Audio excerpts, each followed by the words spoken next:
off stream, I bought everything in bookshop, and I've looked at nothing.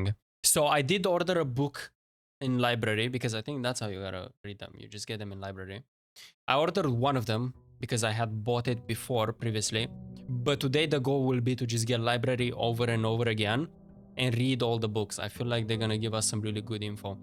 I'm expecting History of India to be basically just the uncensored version of the version that we had in the library previously. A new clue literally has in the name a clue. So surely there's gotta be something to do there. Oh, and another thing, I want to get Burning Glass and probably Tomb. What if I just select Tomb and try to make Burning Glass?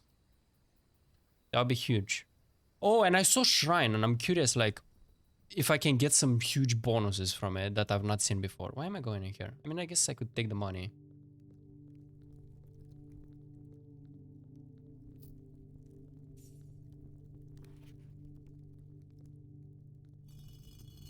Nice.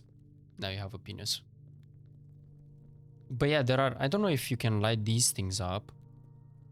Maybe. But there are definitely these that you can for sure light up. Feels to me like you should. And then there were like some lights here. Yeah, these two. These look like they're gonna open up a door here. So there is quite a few things to do here. Also, I'm curious if there is more to do with the statues. Because there are like 4 more statues in chapel. And then there was like these 2 statues on grade 4 maps in classrooms. They were like those 2 statues that were like aligned towards the moon. Like they were like that, and then the moon was in the middle. And I'm curious if it's got, I don't know, like some link. I think one of them was the maid saint. Okay, so we need items this run. But I can't remember what exactly makes burning glass. I think it's metal detector and magnifying glass, I think. Pretty sure magnifying glass is for sure. You are more likely to draw unusual and rare rooms while drafting.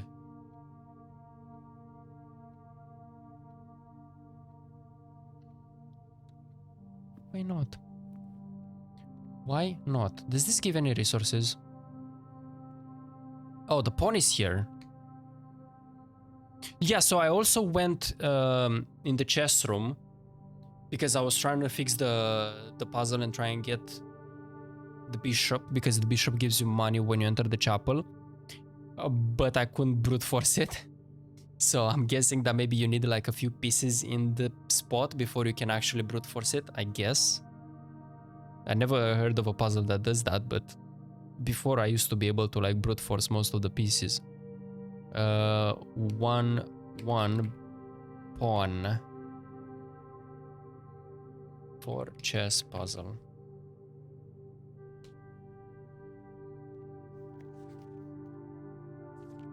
Yeah, that just tells you how to enter the cloister. Okay. I was gonna say something. Bro, my thoughts are all over the place, I swear. What did I just write down? Oh yeah, and we also need to figure out the castle puzzle. I know for sure that the thing in the kettle has something to do with castle. The note that says cat. Yeah, I don't need bookshops. I can just get library. Huge. The book is here. Unbelievable, bro. The book is here. Curse of Blackbridge.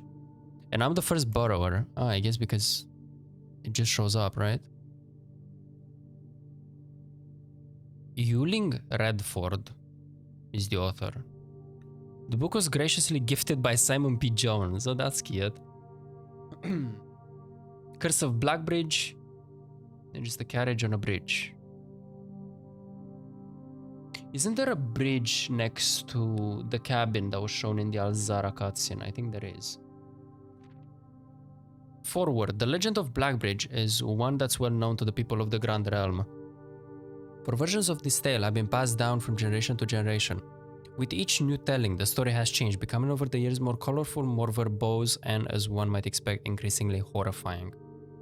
However, with so many renditions and unique personal touches, the task of confining and binding this tale to text seemed an ambitious and an impossible challenge.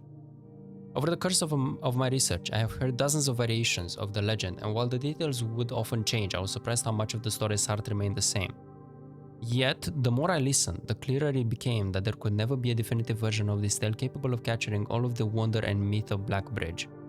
In the end, I chose to write down what felt most authentic, the story my grandmother told me as a boy long ago. Part 1. The Berry Picker from Oris. Also, this is... Oh wait, I should bring up my screenshots. Because the cranberries remind me of the house... How do you call it? It's not a logo. That's for sure. House Crest? I think it's a crest. Of Marion saying that.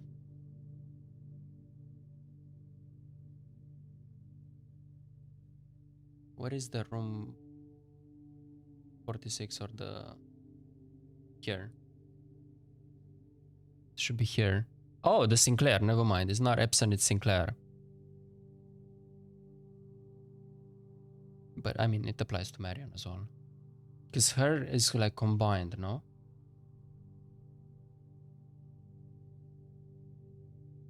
Here. Yeah, so it's combined.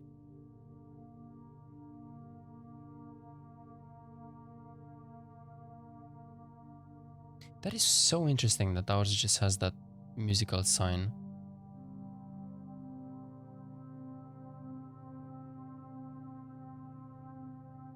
Where Jones.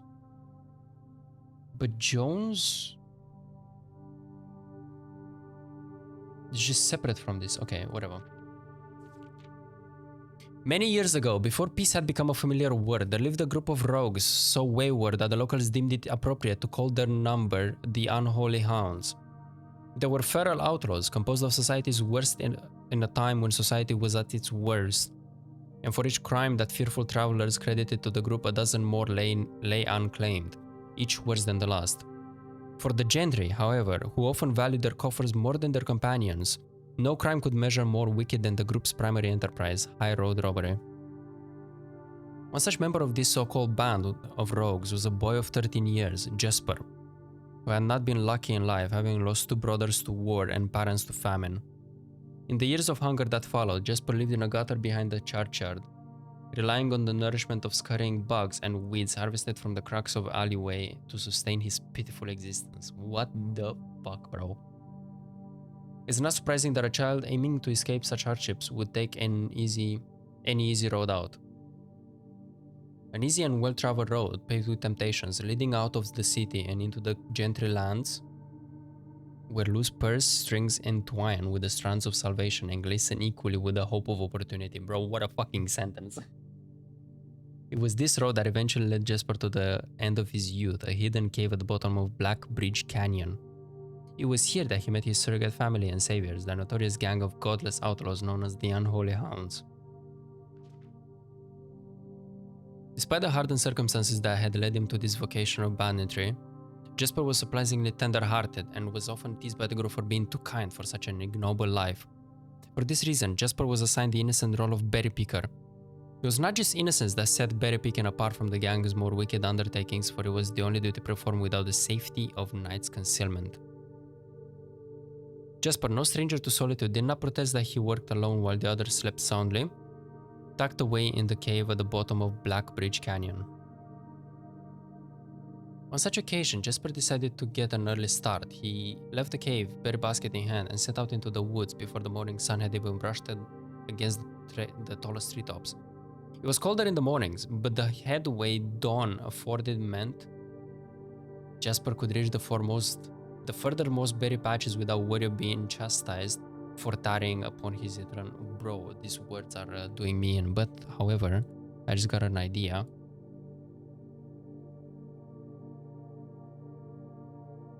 Thomas Sinclair, Baroness Orwell, Herbert Sinclair, Simon Sinclair, no Jesper. What if Jesper went beyond and it's actually, that's the curse of the Black Bridge or whatever. That whatever Jesper is about to do, it's a tradition and they all do it. Because they also speak of traditions, like Herbert spoke of a tradition in his departing note that we find in the tomb. I mean, since it's this run, we could also go back at some point and read that. See if it links anything. So I didn't take screenshots, I took off the forward. I wanted to take screenshots of all the pages. It took over 3 hours on foot to reach his destination, and along the way, Jesper had passed by many familiar bush, all priorly pillaged and so bereft of berries that one would have to dedicate several moments in earnest examination before finding a single one. Jesper was patient, but even patience has its limits. He was confident that even accounting for the time lost to this long stretch of travel, his efforts would be well worth the pains. Surveying the patches in this new grove surprised even Jesper. The red dots suspended among the leaves seemed as numerous as stars in the skies. Upon seeing such bounteous sight, he clutched his berry basket tightly and nearly toppled over out of joy? Nearly toppled over out of joy, okay. Once he had regained his senses, Jesper quickly made the decision. He would not reveal the location of this newfound treasure. Instead, he would earn the respect of his confederates who, upon seeing his yield, might attribute the success to hard work. Smiling at his plan, Jesper set off to fill his basket and was making steady strides in his task when the sound of thundering hooves interrupted him. So that's Jesper. Is that a cave? That looks like a cave.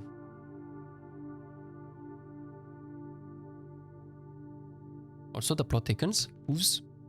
A carriage is approaching. The thought of it made Jesper freeze. Had he been so enchanted by his discovery that he had neglected to observe his surroundings? How could the roadway be so close? He dug down and crept towards the impending sound, hiding behind one of the largest bushes nearby. Oh, it's not, it's just like a forest. And maybe this is the mountain behind.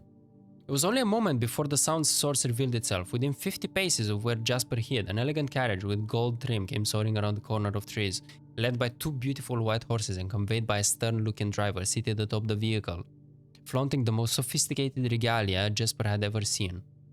It was not just any carriage, it was a royal carriage. Even without ever having witnessed such a sight before, Jesper was certain. The sight had so transfixed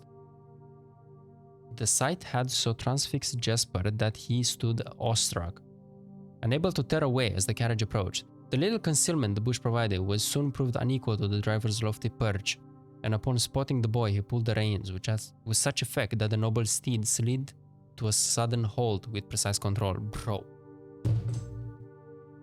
This book is testing my English right now. You, boy, get out from behind the bush, he shouted with a rigidity that betrayed a modest amount of fear. You startled me half to death, coming round the bend on my own drive and me seeing such an unfamiliar face in a place where there ought not be any face. Jesper quickly contemplated running. The man was much older and his dress was suitable for courtly behavior. Not dashing through the bramble and mud, I was picking berries. Jesper raised the half-filled basket up to allow the driver to see proof of his words. The demeanor of the man suddenly changed. It was a change that Jesper was familiar with. He had many times seen the same stern expression on the most fiendish bandits melt away when presented with a berry basket. Any suspicion that the driver might have had instantly evaporated, for even the notion of a member of the unholy hounds picking berries seemed farcical. Would this noble be from this house, I wonder? It would make sense that this cave would be somewhere close to this house. I believe at some point we'll be able to leave the manor and the grounds and go somewhere else, right? The softened expression even made allowances for a smile. Berries, eh? Say, you couldn't have picked a better spot for them, could you? I used to pick berries here as a boy. Jesper took his cue to finally step forward out from behind the bush, proudly brandishing his basket. I know, and what luck I found them. I've only just begun picking, and look how many I have. It would have taken me 4-fold the time back home to procure this number. The driver bent down for a closer look. And where's your home, boy? You must be quite far. Jasper replied with a scripted response. A little south of Tanner Fork, just past the burnt woods. My god, that is far. You couldn't have come all the way only this morning. It was true, Tanner Fork was in the exact opposite direction that Jasper had traveled. And while that response would seem perfectly reasonable in a location closer to Blackbridge Canyon, you could see why it might seem less believable here. Wait.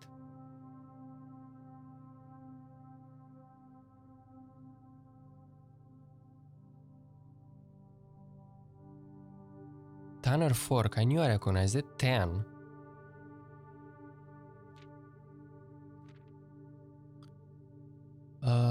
A little south of Tanner Fork, just past the burnt woods. Tanner Fork was the exact opposite direction that Jasper had traveled. And while that response would seem perfectly reasonable in a location closer to Blackbridge,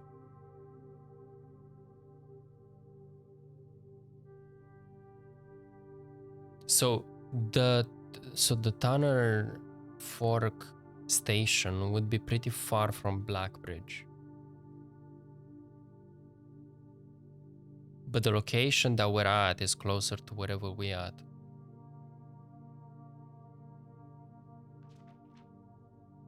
Sir, I've traveled much farther for much less profit. I dare say there is no distance yet made by man that would not be worth undertaking for a price such as these.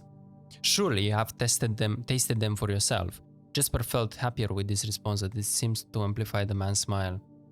In my youth, often, but perhaps I took it for granted because I never had to travel very far. And even then, my father would always drive us here in our carriage, and I'm ashamed I never had to walk such a stretch to earn an equal reward. It was Jasper's time to smile. Then let my efforts reward us both today. He raised the basket even higher. A taste in memory of your youth, sir.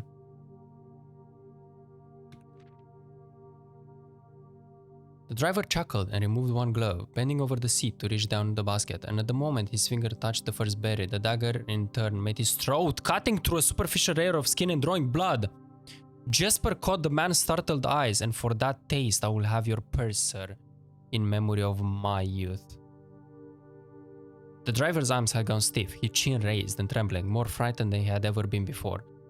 Whether unable or incapable of speaking, he did not respond to the boy. Perhaps he did not think his joke could afford to be engaged at this particular time. Jasper let the basket drop, freeing his other hand to probe the man's pockets. Do not mistake me, sir. I will not kill you if you give me no cause.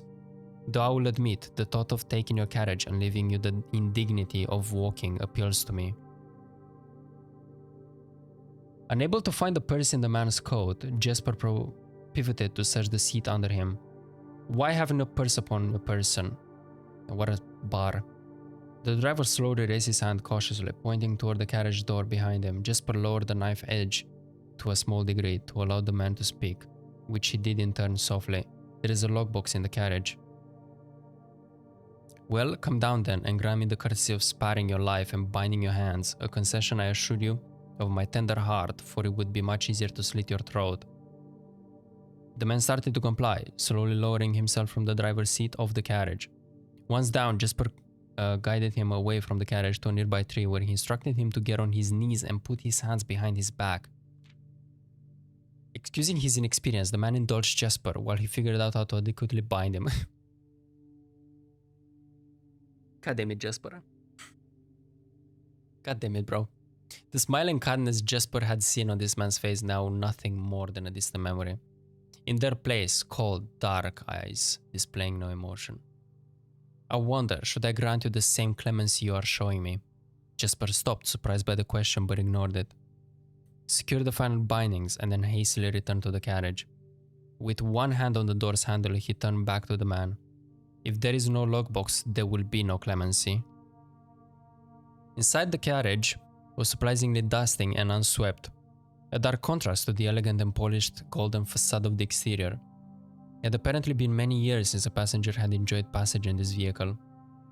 This all but confirmed what Jasper had suspected. The driver of this carriage was not a liveried servant in the employ of some greater master. Any curiosity that this observation might have further produced was quickly abandoned upon seeing what rested under the carriage backseat. A large wooden lockbox. Despite its hefty appearance, the box was surprisingly easy to handle. Within a few minutes, Jasper had dislodged it from its hold and carried it out into the sunlight. Inspecting the box carefully, 2 observations were made. Totemic symbols found carved on all 4 sides of the box hinted that the box was very old and likely not created by Orindian hands.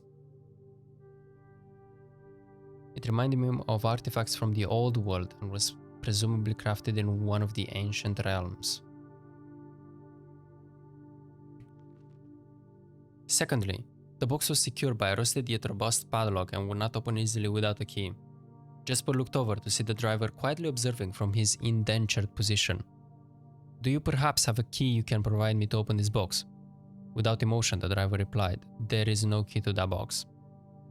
Jasper stood up, easy enough then.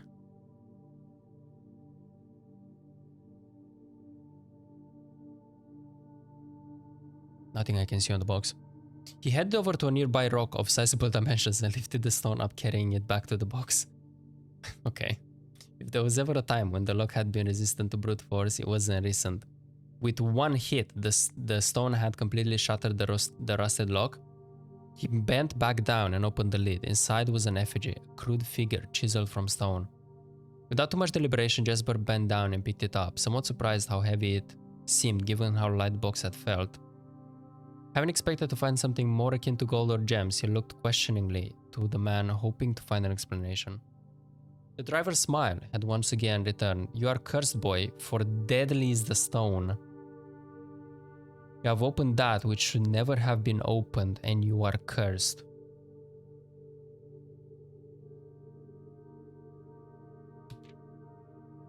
Jasper carried the effigy over to the man and shoved it in front of his face. "What is it?"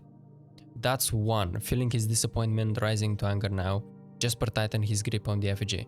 "On one what, you mumbling? A Gentor?" Oh, that's gotta be like Orindian or some shit, right? "And in God's name, why have you no purse upon your person?" The man did not seem intimidating. "One pace." He paused for effect. 12 more and you will be dead." Oh. He only had a second to flinch before the effigy struck him in the head and put an end to his cryptic ramblings. If there was ever a time when the old man had been resistant to brute force, he wasn't recent.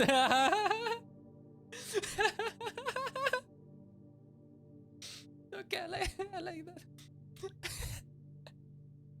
Jasper looked down at the sculpted stone figure, now splattered red.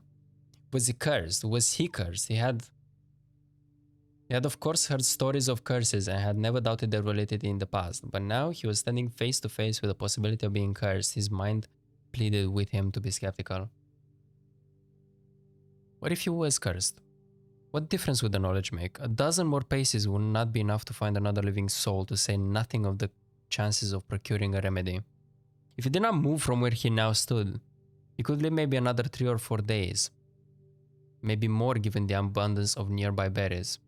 A plan that, if we ignore its obvious faults, might provide additional opportunities for help to come along the way. But what good would that do? To be discovered here, beside the body, stolen goods in hand, bloated from berries and raving about a curse that could very well not be real. Now, it would most certainly be better to face one's fate now, take a dozen paces and see if life goes on. But Jasper found his legs unable to make that first step. His mind was unable to convince his limb to waste away 1/12 of his life in a single motion. Feeling the desperation sink in, he hopelessly looked about him for a solution. And if, by some stroke of luck, the gods had heard his plea, a miracle materialized before him, as if he found himself suddenly at the end of a fairy tale. That must be the old man with blood, right? 2 white horses and a carriage of golden trim were beside him, the answer to his immediate prayers. He laughed at his fortune and calculated the short number of paces back to the road. 4, perhaps only 3 if he jumped. He made a quick survey to see if there was anything he wished to grab before taking the plunge. He thought about removing the driver's fancy coat, as there appeared to be some value, but the additional risk of undertaking such a task would too great to chance. And so, after a profound breath, he took his second, third, and fourth steps, though they were quite large. Seated now behind the horses, he reached for the reins and suddenly realized that he was still gripping the effigy. If the curse was real, then it would most certainly be better left here. If on the other hand the story was fictitious, there might be some appraisal that could be made of the figure. It was, after all, found within a locked box whose typical function oft secures objects of value. Having witnessed firsthand the horrors of destitution, Jesper found his mind equally reluctant to allow his hand let go. If it is cursed, I die, if not today, then tomorrow. And if I die, what care have I? And with that statement said aloud to the horses, seemingly, Jesper took up the reins with confidence. Part 2, Below the Black Bridge. Miller awoke to the light nudging from a familiar foot. Only one person would have the cheek to awaken her in such an ill-mannered fashion.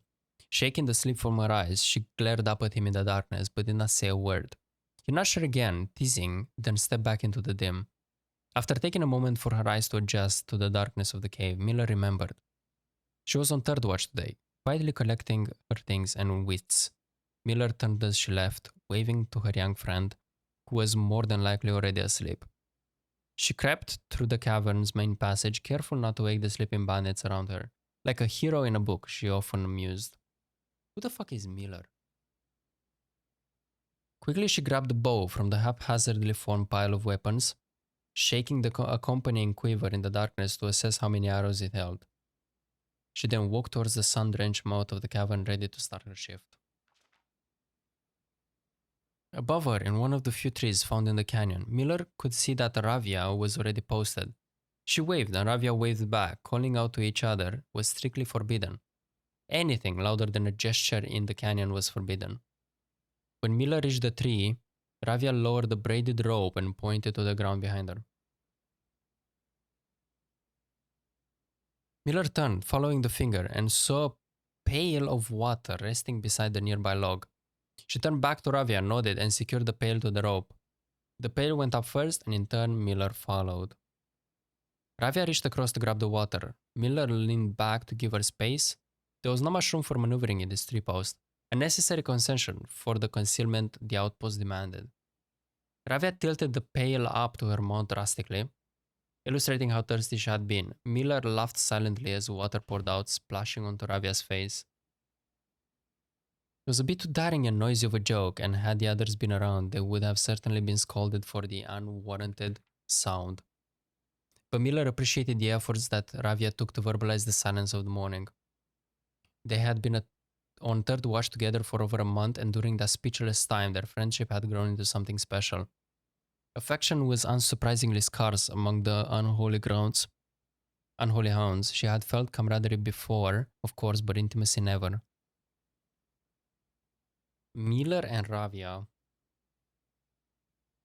Ravia Miller. Would that be something? From their elevated vantage, the girls could see both the concealed entrance of the cavern as well as a clear view of the bridge that spanned across the canyon. Blackbridge was the link between the Gentrylands and the northern mountains, the overpass that connected Oris and Reddington. To the city-faring travelers of the realm, the bridge was an unavoidable crossing. In the day, the task was to ensure that travelers passed by without stopping. At night, the task was to ensure that they do. That's cool. Okay, so there is the bridge. And the cave is just right under. I feel like this bridge is familiar. Like, wouldn't the cabin be like somewhere here? Like most of her band, Miller preferred the night. The biting glare of the sun might be tolerable to farmhands and bricklayers, but to a cavern-housed bandit, it was a source of constant annoyance. In the day, there was no shroud to conceal her expressions, nor to hide her thoughts. She felt exposed. I need some water, bro. I've been reading so much.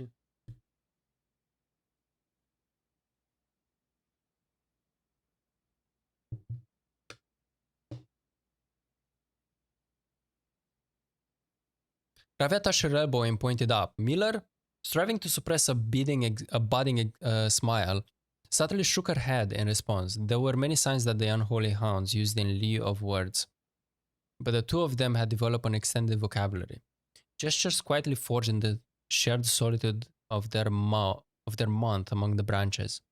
She watched as Ravia shifted, placing her palms flat on the floorboards beneath them. Miller knew what she was trying to say, but shook her head a second time. It was often more fun to pretend not to understand.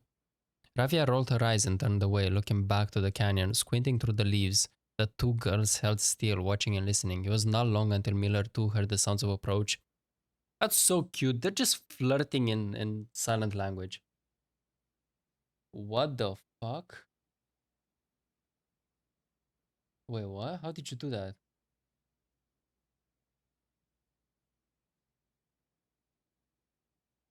Oh, it's fine here. What?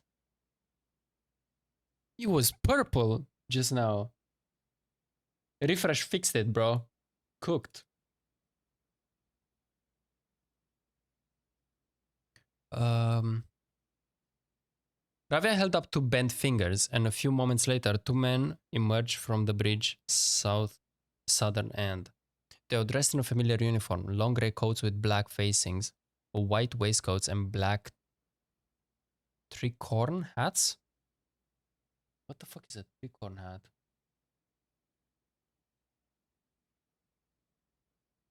Oh.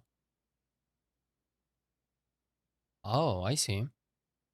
Because it's got three corners. Duh. So the sign was two bent fingers.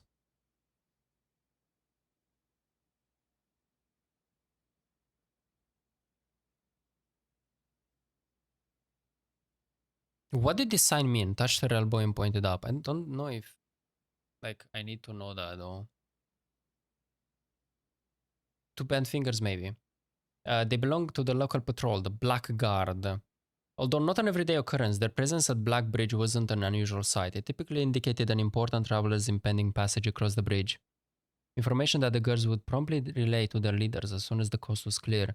But this report, while exciting, was rarely acted upon. In Miller's 5 years in the Unholy Hounds, she had never once seen a carriage taken in an open daylight when the Black Guard was nearby. The man had nearly reached the bridge's north end when Miller heard the horses, faintly at first, but growing louder with each passing moment. Ravia's eyes met Miller's, the same concern mirrored in each other's expression. This did not sound like the typical carriage, cautiously approaching the bridge to cross. Instead of the familiar crunch of the high road's gravel, they heard the harsh clattering of hoof beats against stone. Both girls quickly redirected their attention downward, looking through the foliage. The sounds were not coming from the high road, but from the canyon itself. The horses were coming from below the bridge. In an instant, Miller had knocked an arrow and drawn her bow. Go! Ravia was gone before the whisper had even left Miller's mouth. The youth scout was already sliding down the bank below, racing towards the cave. There was no road that ran below the canyon. There was no reason for numerous horses to be approaching their cave. There was only one reasonable conclusion, and both girls had reached it instantly. The base had been compromised. This was a blackguard attack. The moment the horses came into view, Miller let loose her first arrow. She was surprised to see a carriage. She had expected cavalry. Before she even finished processing that thought, her second arrow was in the air. Without a trail, it would be unthinkable for a carriage to traverse such rough terrain. Yet she watched as the wheels jolted over the rocky riverbed. A third arrow was now in flight, and there would be no need for a fourth. The driver slumped over just moments before the vehicle dipped into a small ditch, slamming into an embankment. The force of this sudden halt immediately shattered the front two wheels and catapulted the driver from his seat. Utterly confused now, Miller quickly glanced over her shoulder to see if any horses were also approaching from the rear. Down in the canyon, the entire horde of the Unholy Hounds came spilling forth from the earth as if hell itself had suddenly sprung open. The group seemed more bewildered than Miller, half asleep and tripping over one another in a desperate attempt to engage an unseen enemy in combat. Miller could see Ravia among their number, the only one looking up at her. Her expression was chilling. There would be no need for a silent gesture to convey what they both now realized. They had made a mistake. The gang's chieftain, Geoffrey Hatslasher, led the others, cautiously approaching the crashed carriage like a suspicious fox would near a baited trap. There were no words exchanged as the group crept forward in customary silence. A dozen or so paces in front of the wreckage lay the far-flung driver, an arrow protruding from his broken body, and besides him a blood-stained effigy carved from stone. Yeah.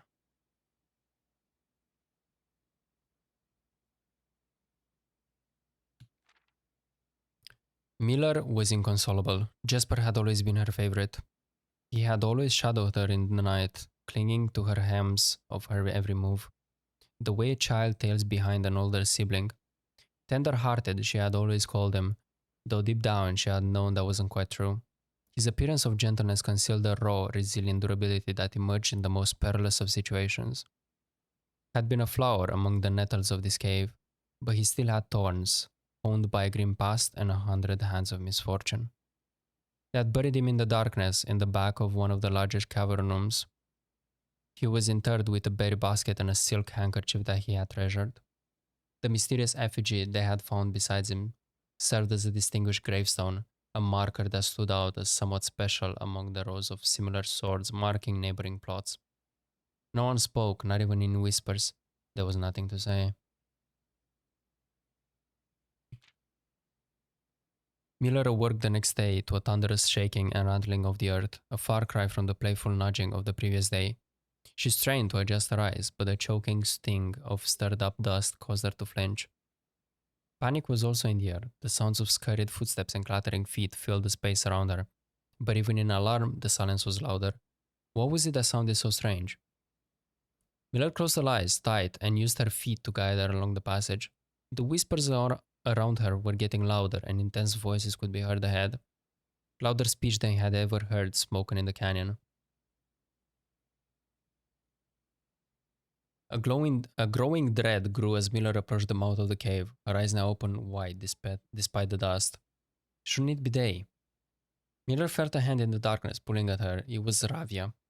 The two embraced, and Miller did not need to see her to understand. Ravia placed two bent fingers against Miller's cheek, and with that touch against her face, Miller felt the same sinking feeling from the previous day.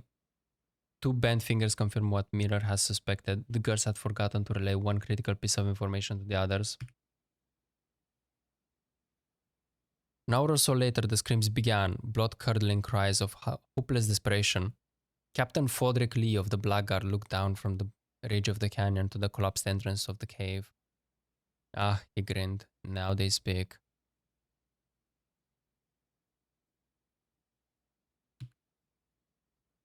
Oh, that was it. Oh, shit. What the fuck, bro? I'm not gonna lie. I did not expect such a story to come out from this game. This seemed very, like, very tame. Almost a childlike story. And then all of a sudden you get this, which is kind of heartbreaking. What a good story. What good writing. This is so good, bro. This is so good.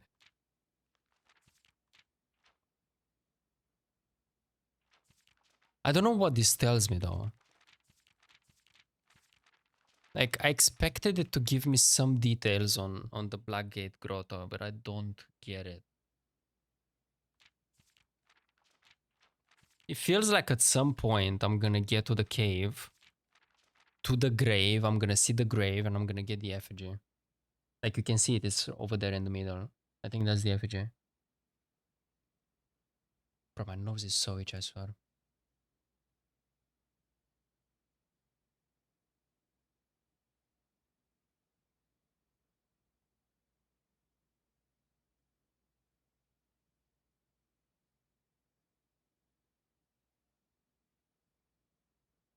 Also, I just noticed what blowing my nose. Actually, I should hide my webcam. If you look over here in the corner, there is the Orindia symbol on that grave. Okay, so what sort of clues are we seeing here? We know somewhat the location, right?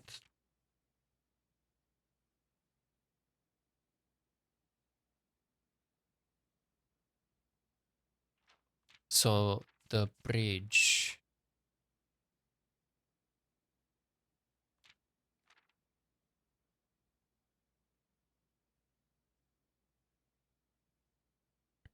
Black Bridge was the link between the Gentry lands and the northern mountains. Okay, so between Oris and Reddington, right? The overpass that connected Oris and Reddington.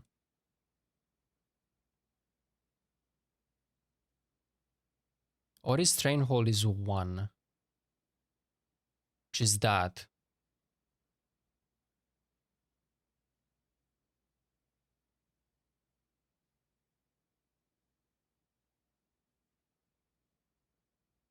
Ruffington. There is no Reddington. There is just Ruffington.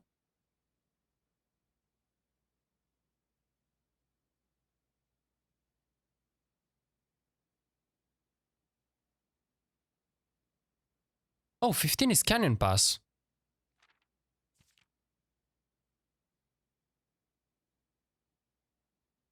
Oh. So the cave was at 15. And then Tanner Fork.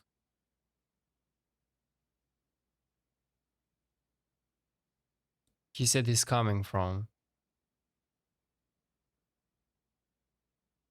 No, yeah, he said he's coming from.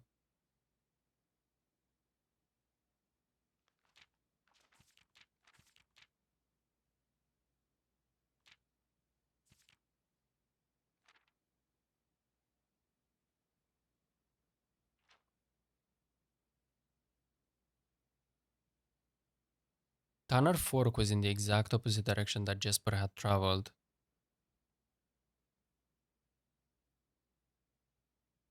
Wait, but that can't be right. Unless 16? What is 16? Borderline.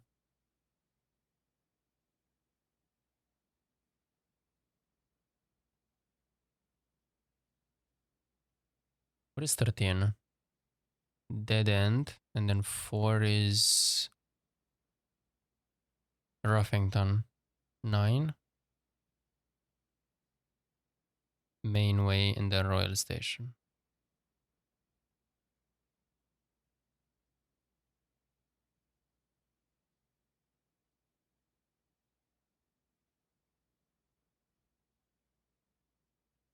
I mean, I guess maybe it doesn't matter where that guy is, but I feel like the guy in the story is important.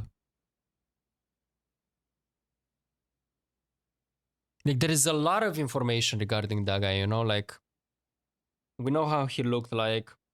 We know that there is an interesting part, you know, like, he was driving a carriage that has not seen a visitor inside for a long time. So he was still acting like a chaperone, but he wasn't really.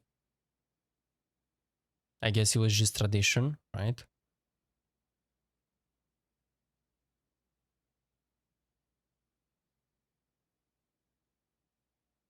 So maybe it was actually like at 16 where that place with the berries is.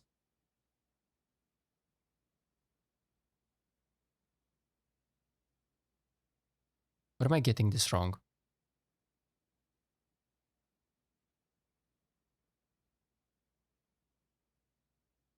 Yeah, no, I think this gotta be it. If 15 is the place.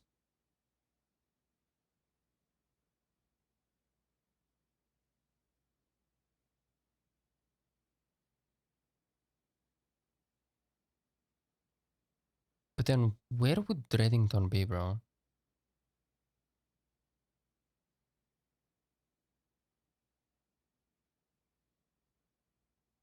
Like, it feels to me likely that it would be 4. And Ruffington is just like the old name or some shit. Or new name. I mean, there is that thing in guest bedroom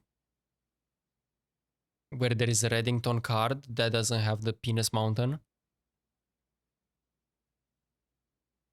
And it says Reddington. But I feel like we've seen Reddington way too much, like the name, and we've not seen Ruffington for it to make sense that, like, Reddington would be the new name. The old name, I mean.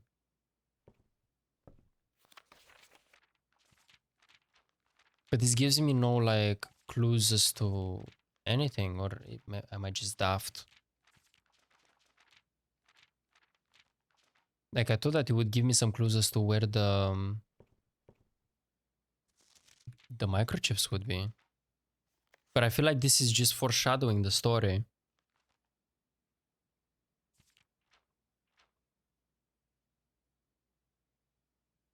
So what was important? Cranberries, an effigy, possibly tradition.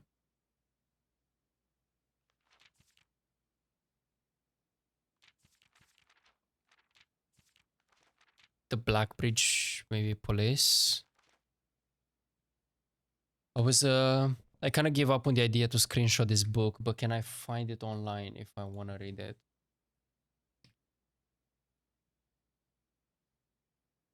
I want to get spoiled, but I want to make sure that I can find all the pages.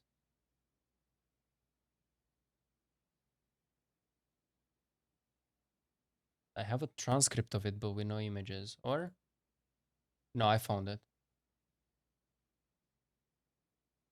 Okay, nice. I think it's the entirety, right?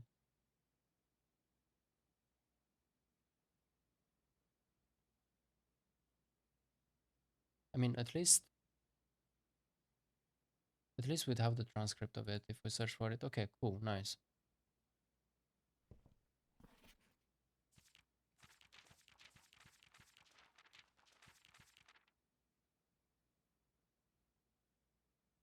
Oh, wait, but we can't make it to the cave. I mean, at least in this version of the story, right? Because they shut down the hole. So we wouldn't get the effigy.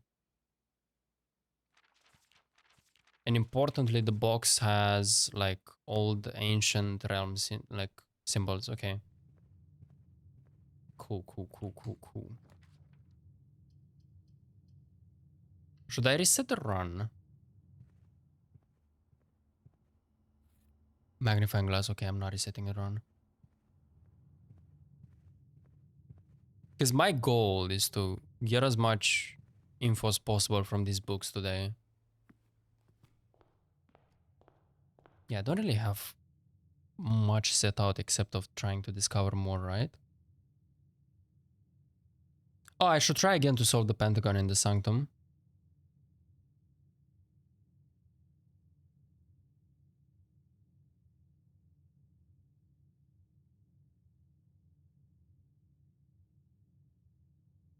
Oh, yeah. Did I mention? I don't know if I mentioned Trading Post, but I got Trading Post yesterday because I was selecting shops with the king. And I noticed the dynamite and I was like, oh, wait, maybe dangerous to pick up, but what if we just, do a thing? Can we learn something about Korarika here? Something that I didn't notice. I think I wrote a couple more things about Korarika offline.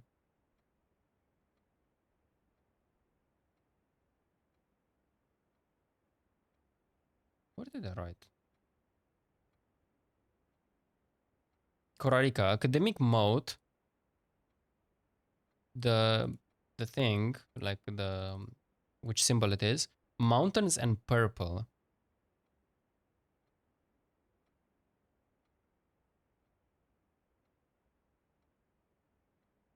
So yeah, that's Korarika.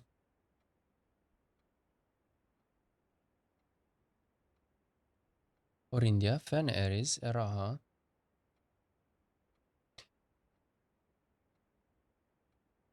But aren't Orindia and Fen Eris the same thing?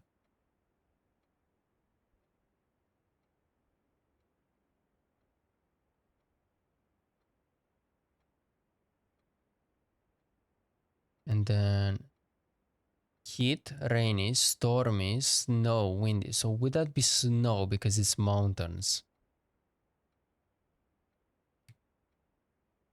And then you have academic. There would be academic. It's Korarika University after all.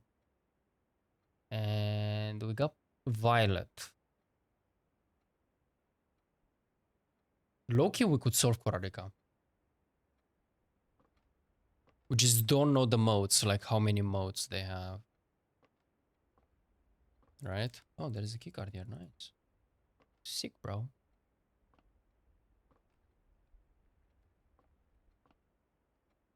Is there anything that drops like a hint?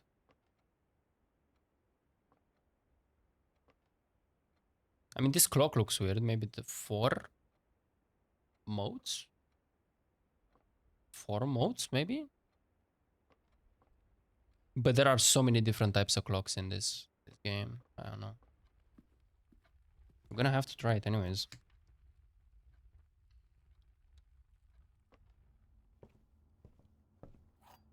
I also still have the power hammer in closet, and I'm thinking to just change it with burning glass, because burning glass just seems that I need it in like more often than the other one. I feel like the things that I need to break down with the power hammer I did.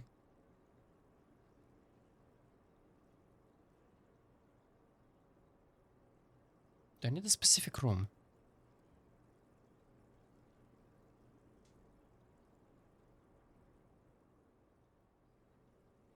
A shop room? A shop room could be cool. I could get metal detector.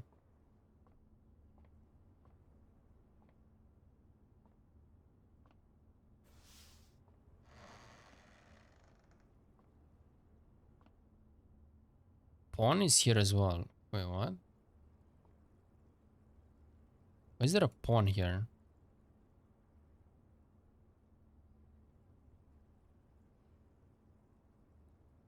Am I confused about the puzzle? There is only one pawn in the chess room.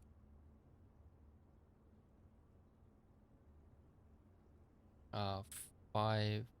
No, 3, 5?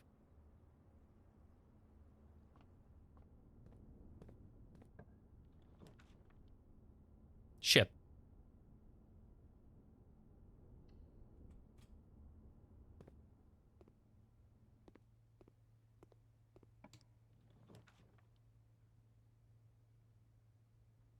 Commissary. Shit. Oh no, I can't. No.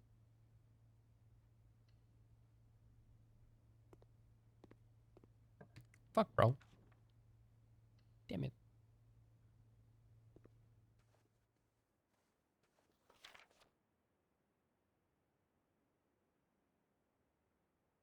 I mean, it's just Reddington and no penis. No bridge. Oh, gem.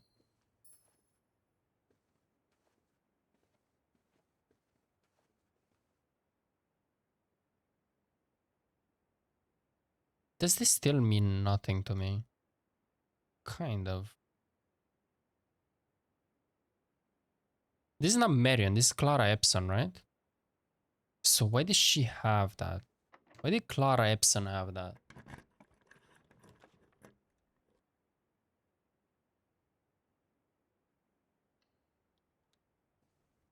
I don't really get it. I don't know why Clara would have it. She's from the opposite side, right? Workshop? Wait. Metal detector. Oh, fuck, battery. I don't think that's what I need, right?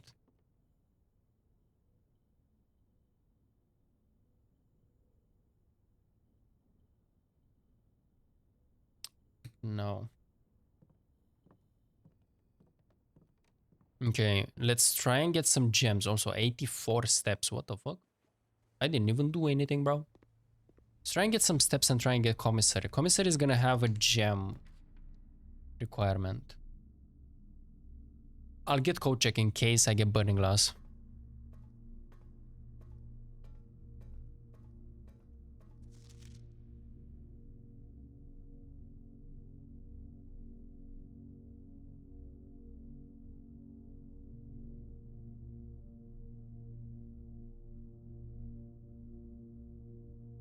Damn, bro, there is cum stains on this.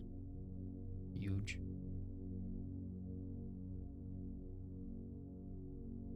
What a picture, though. Holy shit.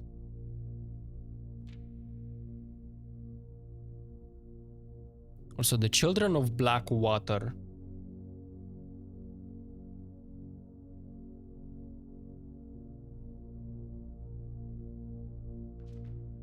doesn't really mean much.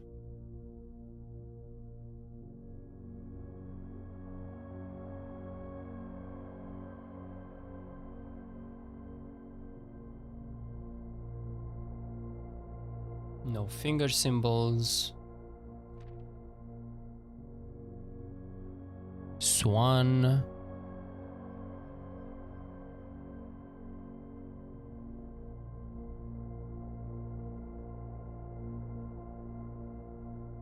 That is the investigation. About it that I can recognize there, but this is the museum. Okay.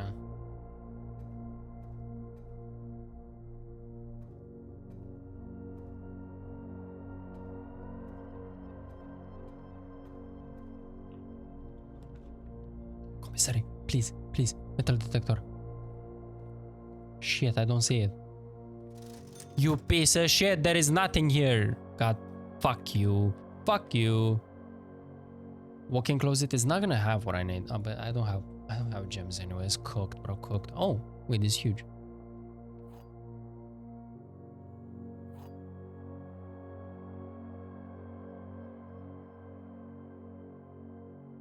How is there nothing in the background, bro? Also, nice penises, bro. Huge.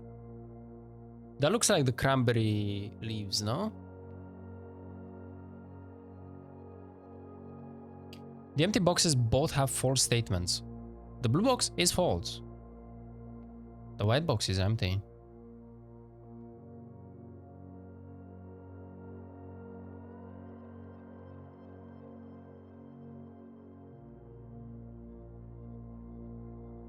Okay, so if you're correct, then you would have the gems, but... Or, yes.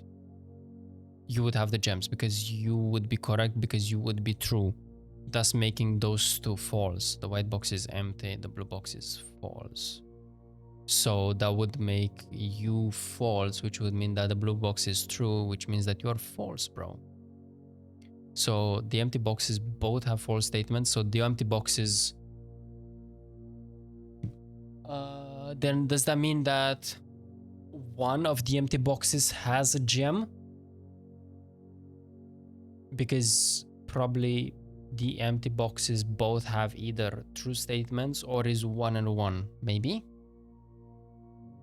But if the empty boxes both have true statements...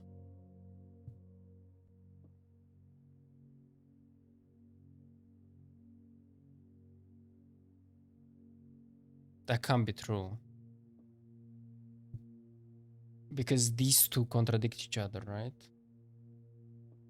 Well, you say that the blue box is false. How about we check one? That tells me nothing, bro. So you're saying the true. The white box is empty. And you are lying.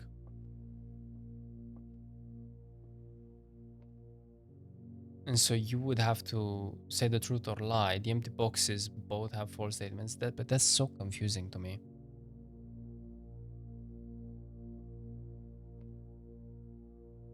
Because you have a false statement, but if you're true, you have to have it. Okay, there we go.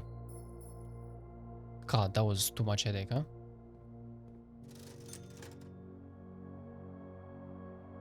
Everything is so expensive in that one, huh?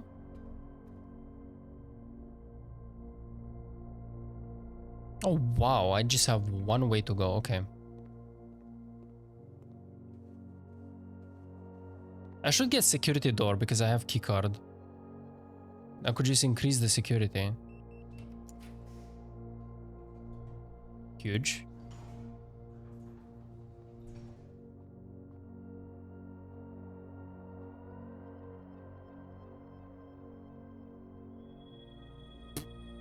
Room with... Oh, that's huge buffs for today, but I'm not a big fan of this run. So, like, I guess...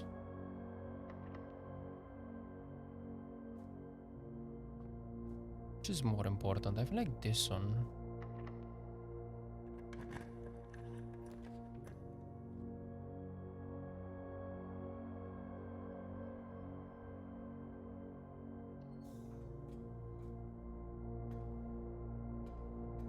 Open sesame. Oh, big. That's so huge, actually.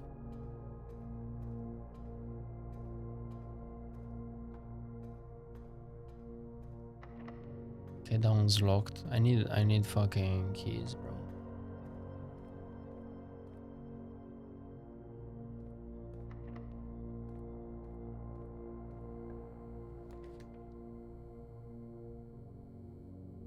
Yeah, fuck it. Let's go security. Let's increase the security in this house.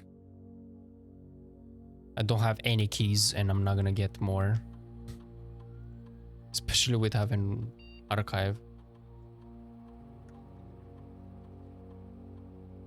Okay.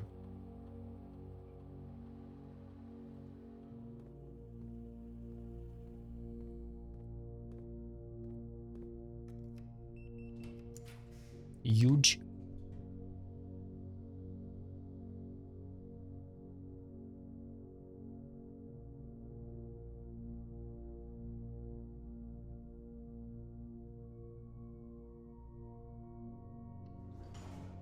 Shit.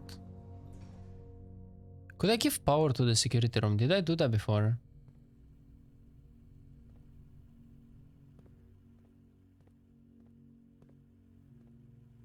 Oh, it doesn't really matter. It's just a conductor. Bro, but these were important whenever we went into security room. Also, wasn't there something with archive in here? What was that?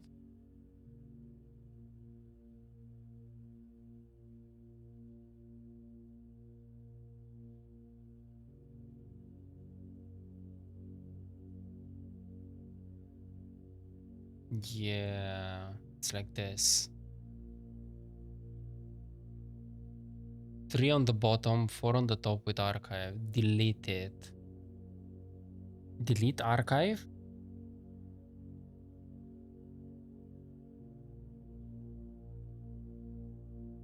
Also the same clock that we saw in dormitory. Okay.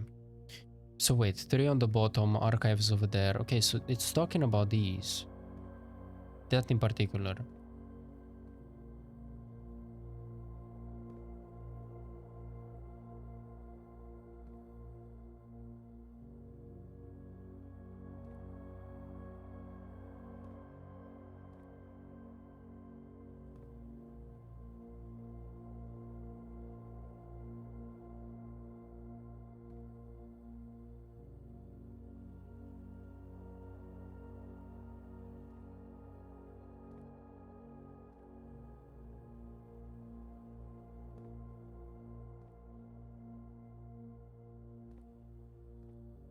This is the showroom, right? And that's nursery, that's gallery.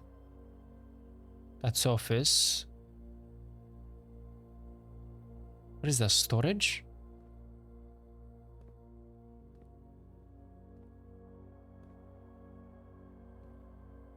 What is this? West Wing? No. Or maybe? No.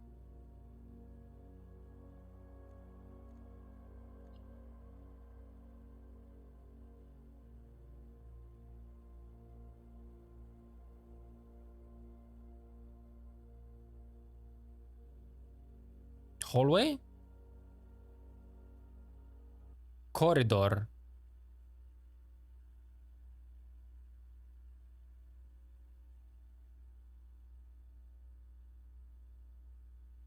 There are 2 pods. Can I see those? 2 pods. East Wing Hall.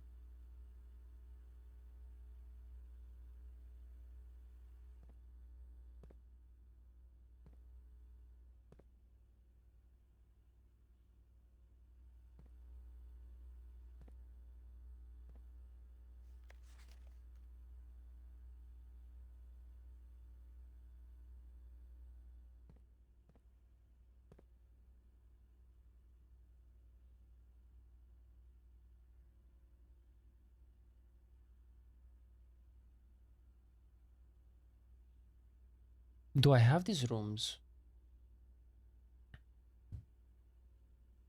I have Nook.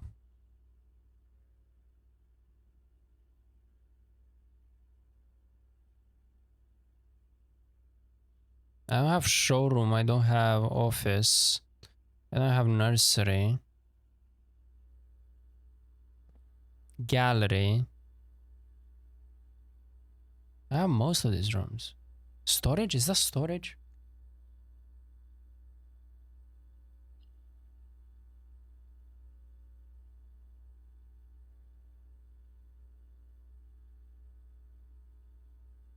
Storeroom.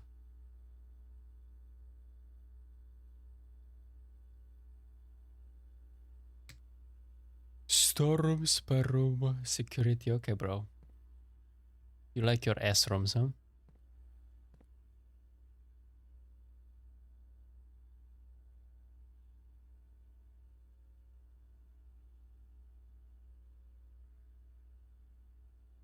Is this...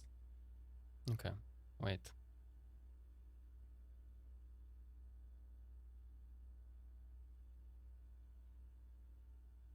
So we got spare room, walk-in closet, archive, Nook. You piece of shit. You fucking piece of shit. It's such a piece of shit game. Is it just gonna spell out Swan Song? Storeroom. Off. Nook. No, Nook. Nursery. Okay. Of course this game will do that. Song gallery. Yeah, of course. But what the fuck is this? That's... What did I say? East Wing Hall? East Cock. The pots, yeah, East Wing Hall. Security and showroom. What? ESS. East hallway. Security. Showroom. What? You should have made ass. That would have been funny. How you doing, boy? Are you winning? Yo, I was thinking that I'm figuring something out. I think I'm figuring something out that is like way too late for it. Cause bro, it tells me the password to the thing. It's just one song. But why would it tell me that so late into the game?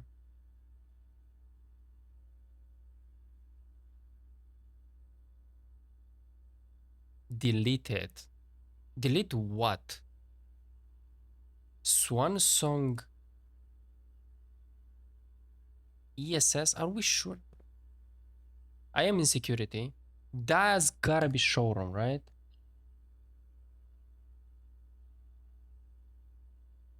Oh, I'm missing a shop. What? That is showroom.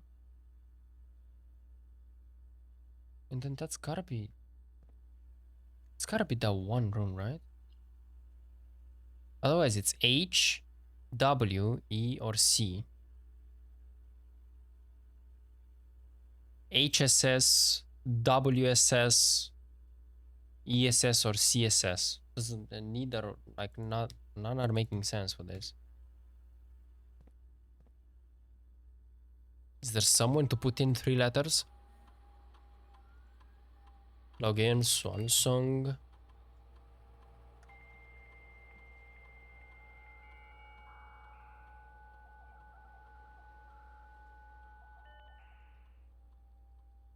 You don't have to take that long, bro.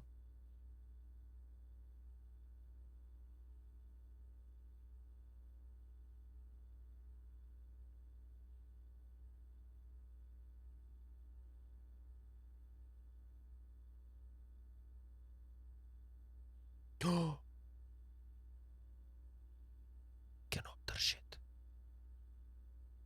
Huge.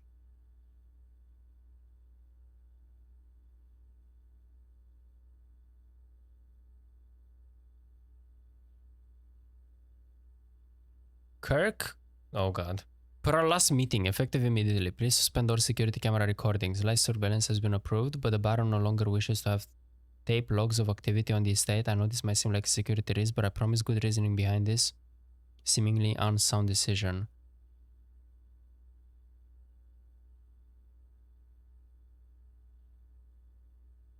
Oh, so these, maybe the big things are the recording, the things that like kept the recordings.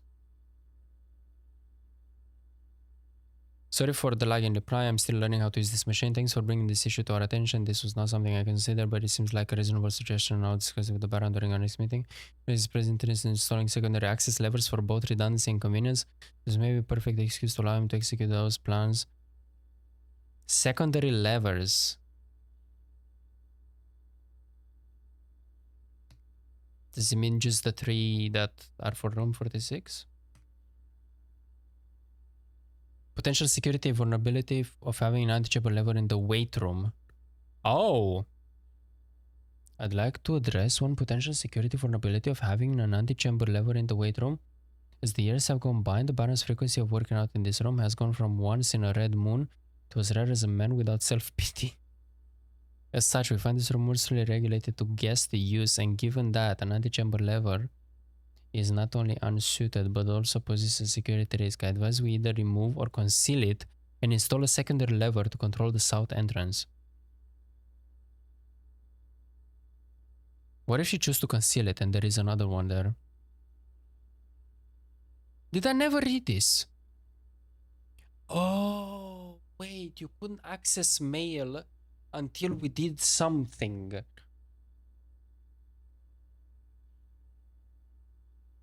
Oh, Black Raid Grotto, bro. So now we have access to this. Okay. Mr. Darren, if you have any more of those red and blue memo sheets, the Baron has requested a handful of each for a new project he's working on in the clock tower. My favorite fucking puzzle. For my part, I can't understand for the life of me why you and the Baron continually insist on confounding my stuff and every other person who stumbles upon one of your colored memos. I'm not confident confusion is the best security, but it's not my department, so I'll leave that to you and the Baron. That's cute. Oh, that is nice.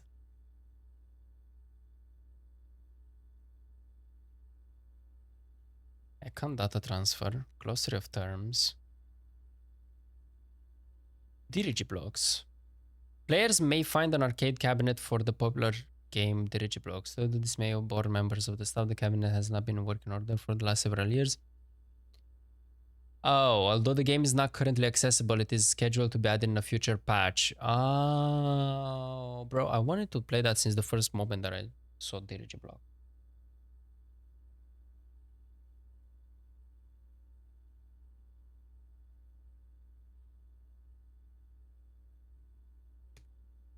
So there is nothing that I can like do?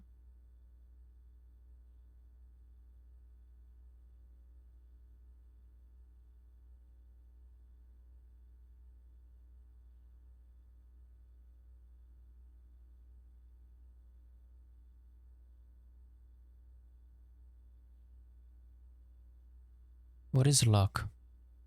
Luck determines the likelihood that you'll find additional items in the room. Okay.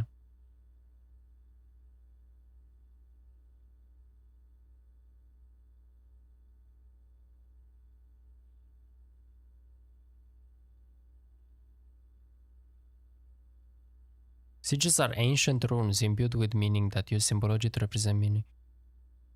Aspects of the old realms. The book Realm and Runes serves as a helpful guide for those looking to decipher these Ajeran symbols.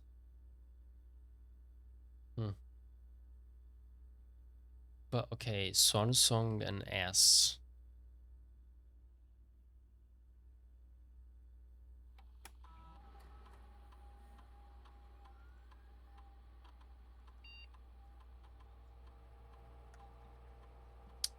So what do I do with that, bro?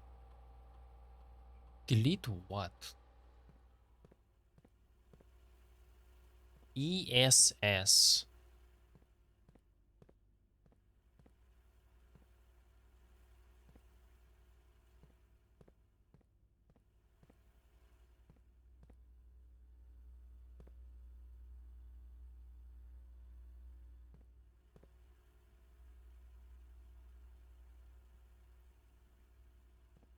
Security camera tape 3 maybe. What is the C there? Does the C mean anything? ESS, bro. I'm so confused. I swear.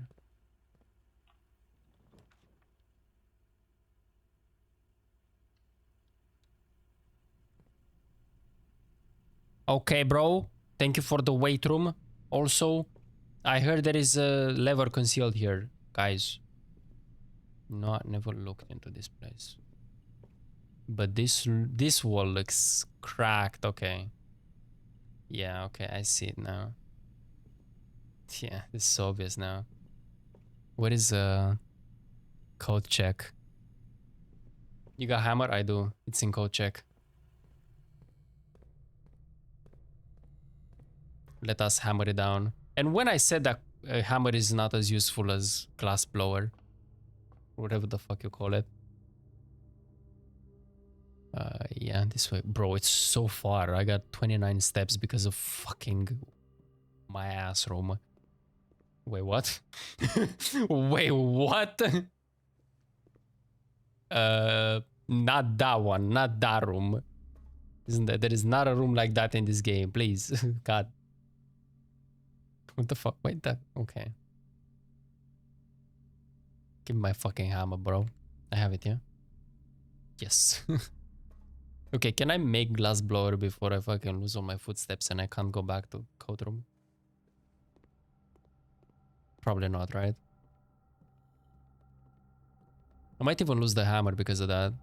But that's big progress because then we'll be able to use weight room for that. And for room 46.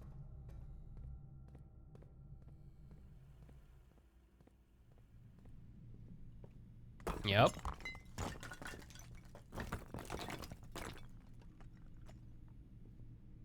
Oh. The destruction of structural elements of the house like walls is not permanent and will reset every few days. Yeah, okay, so it's gonna be permanent. Oh!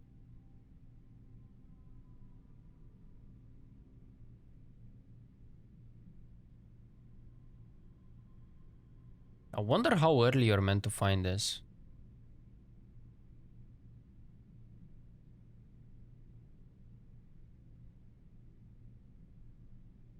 Didn't we have a version of this map that was full? Oh god, I can't remember where to find it. I feel like not.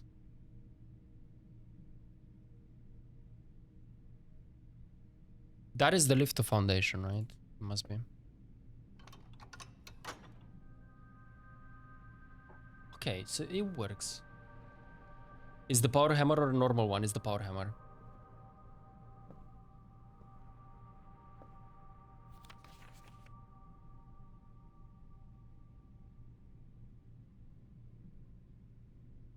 That's the minecart. That is the stairs, so it's dropping you more hints. You even need the hints.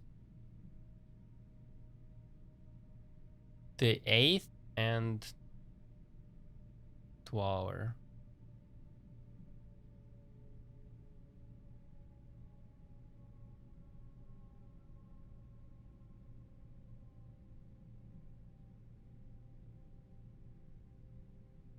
Hmm.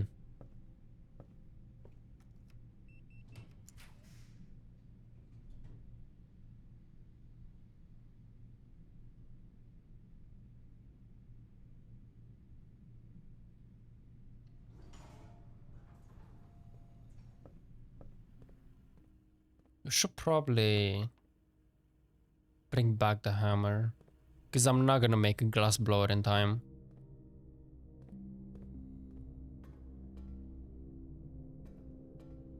Would I power this up in the meantime? Probably not, right? Yeah, I need to give it more power. We'll do that.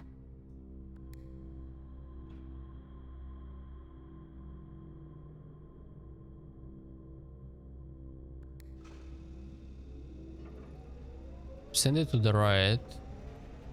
Then we see if we make it back. Because we also didn't make it to have dinner. Yeah. I want to have dinner. Surprise, surprise, bro. I'm doing a stream and I'm saying that I'm hungry. Can you fucking believe it? He's never done this before. So what achievements you got under your belt when I was gone? We read a huge story. It was cool. It's a really cool story. Is that Hungarinos is quite hungry. Check item. Okay, we got to put it back. I wanna make glass blower to blow some glass, bro.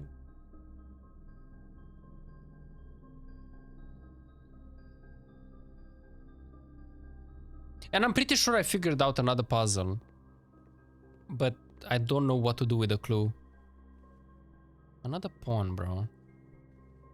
Okay, I think we're calling it a day. I'm not making it in, like, anywhere. Yeah.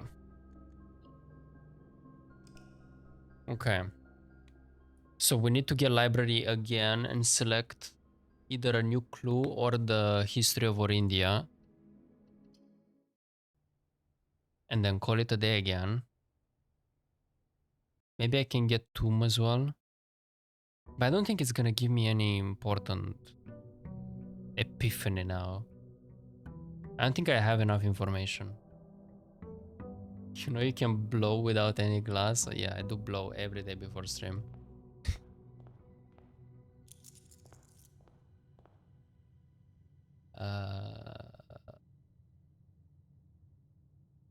Blue because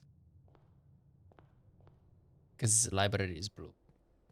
But right now I just want to do a couple library runs. Just get library and dip if I don't get glass blower or tomb in the same run. Just so I can get those clues.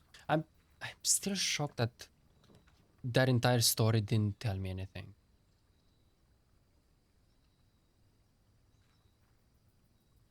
Lockpick and shovel. I mean, not the worst. I love lockpicks, but god damn it.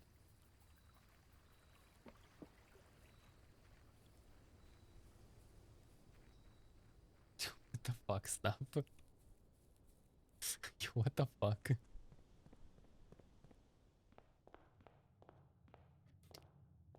Did I not? I thought I might have done another achievement in the meantime. I think this one I didn't have last time I was playing. A logical trophy, win 40 parlor games. I love the parlor games. Except when they have two sentences. I'm still confused whenever they got two sentences. Makes no sense.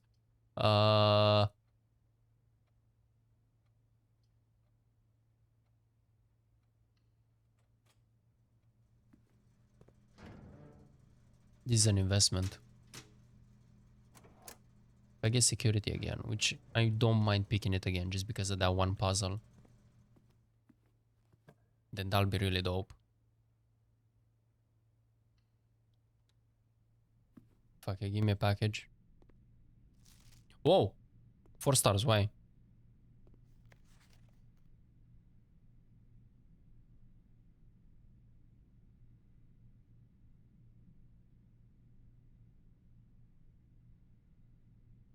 Can this motherfucker send me more letters, bro?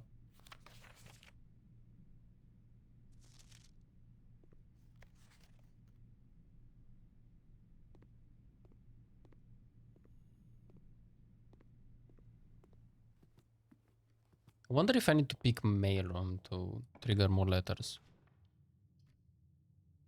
Oh god, I'm so gonna lock myself in, but please, can I, before I lock myself in, can I get library?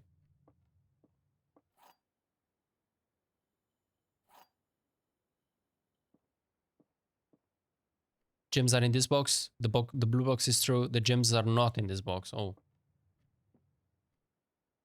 That's easy. Shit. That would have been so cool though. Okay, the blue box is... Wait. So you're a liar. The blue box is true and the gems are not in this box.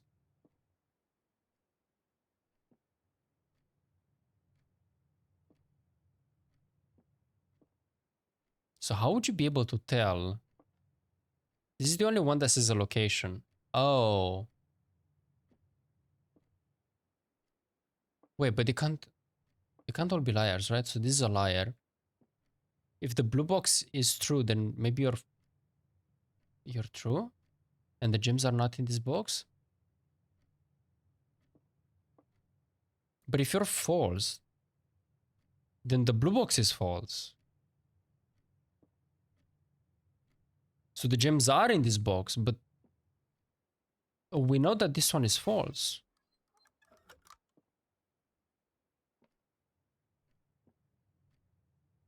But if one of you are true, then both of you are true. So then you have it, right? I mean, you're not gonna scam me. Okay. What the fuck? But how would you able to... How would you figure it out if you don't know that this is false?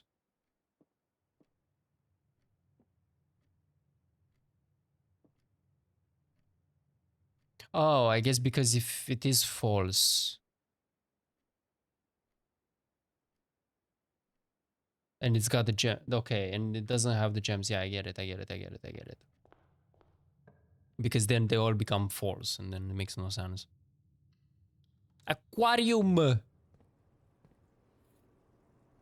Compass, nice, huge. Hello.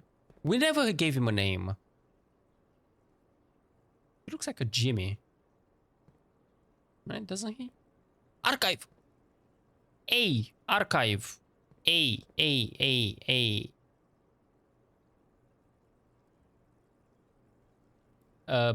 Guest bedroom?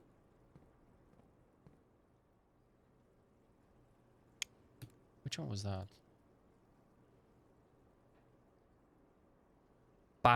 Patio. Fuck, how do you pronounce that?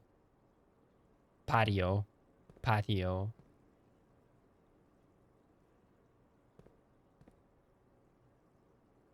This is like a hallway, right? This has gotta be a hallway. And then laundry room. What hallway would this be?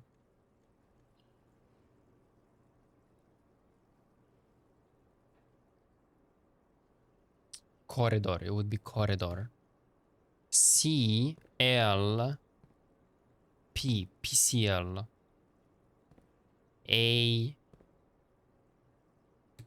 G?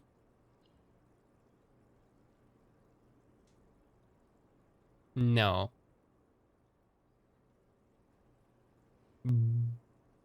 B. For bedroom.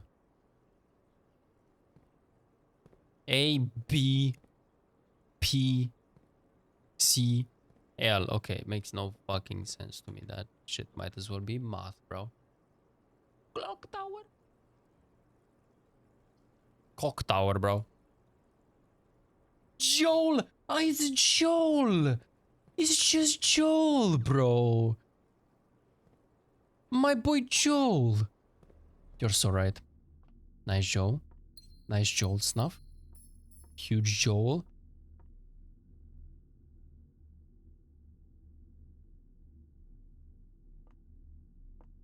So this is Marion's thing, right? Tells me nothing, but that is Marion's thing. Library huge. Oh my god. The run is saved. Look at how many books we have. Holy shit. Okay, what do we get? History of India. Or a new clue.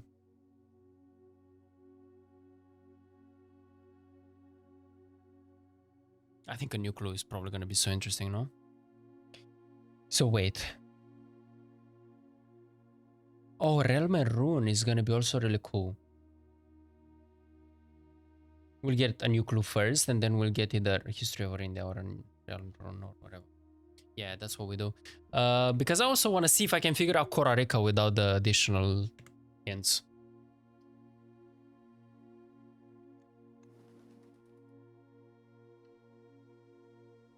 Cock Tower, one brain cell, huge, bro, huge call.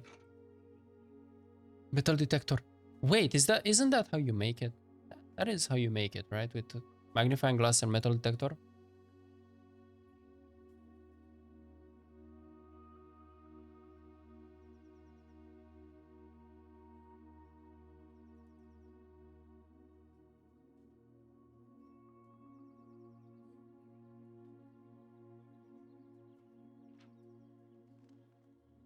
Fifth letter she sent in a month.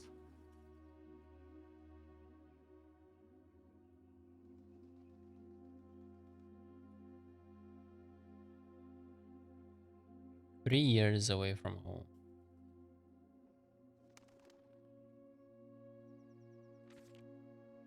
Thank you so much for your gift of the wedding doves.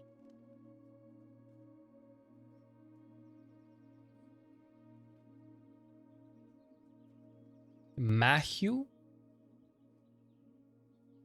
Matthew life suits me? What the fuck is that? That I didn't love Mount Holy, of course, but after years of being confined at the dormitory at the small place that I picked out in Reddington feels like a stately manor.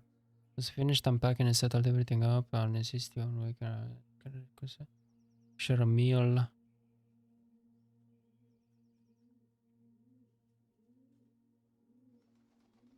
We are returning east and should arrive on Tuesday. Coast is not clear. Lower DSD to warn us.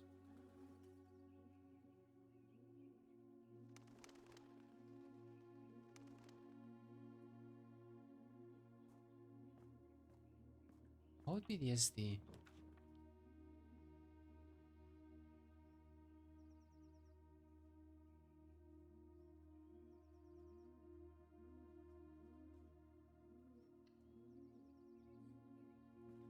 I'm gonna freeze my assets and call it a day.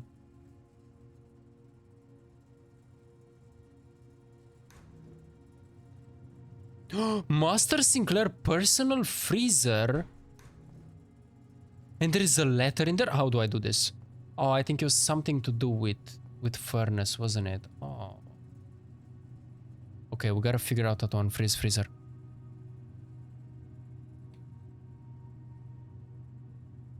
Unfreeze the freezer, bro. Okay, is there a way to turn off this room? There isn't in the power room. Oh, and there is a prism key there. Okay, whatever. Call it a day. I think it's got to do something, like, it's got to do something to do with furnace. Oh, what if you got, like, power up furnace? Oh god, that would be so cringe. Oh, that would be so cringe. That is a good chance. Because then you need to, like, hit 3 rooms in a row, like, in crazy style fashion. Okay, blue rooms again because on library.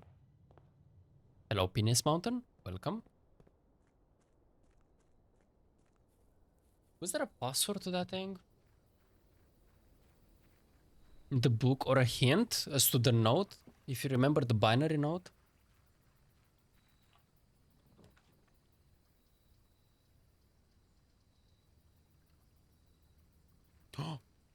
Metal detector? We just need the goddamn fucking magnifying glass. Each time you draft a mechanical floor plan, may permanently adjust its rarity. Oh? Okay.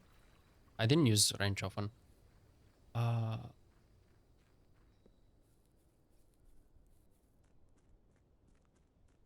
Was there a hint to that? To the binary thing?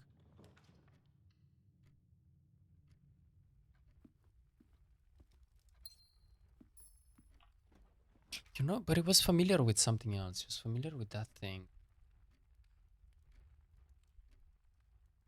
With the kernel node. It's vertical as well.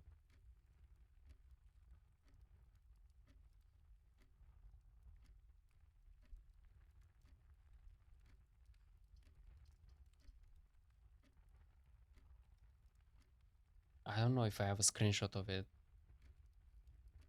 I remember how it looks like, and it's just vertical, but there were 4, 6. No way, it was 6. Didn't I write it down somewhere?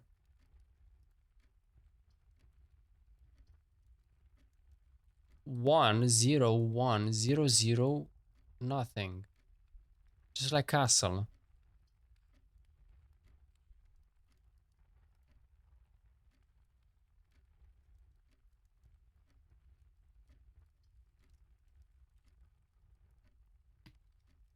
So what do we have for this? We got CAT. Oh, wait. CAT. The cat is the gap.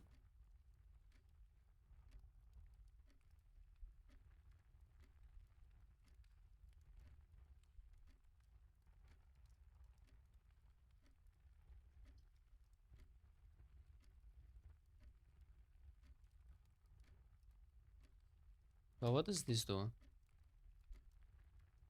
I.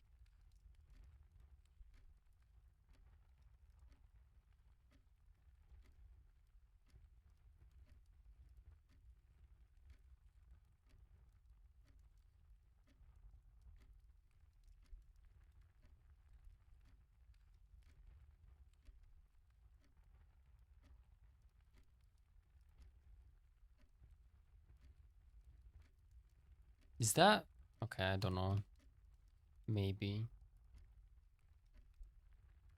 So maybe do we just need more information? Maybe we just need more notes like that. I can't remember. But if we saw earlier.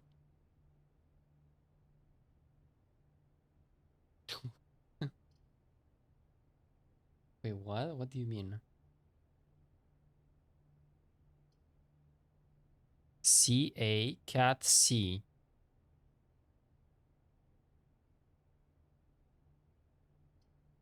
What do you mean?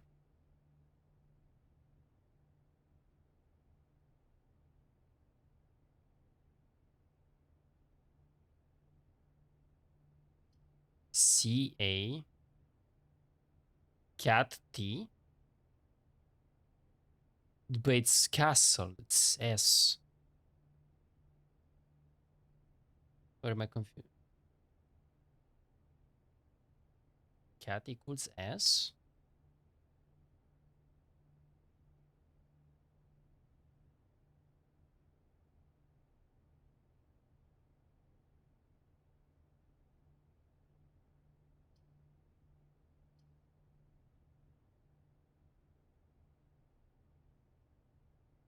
But how, like,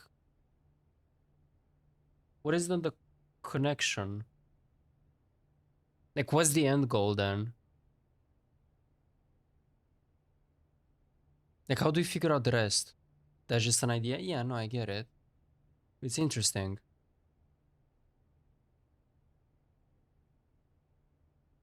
What if it's a puzzle within a puzzle?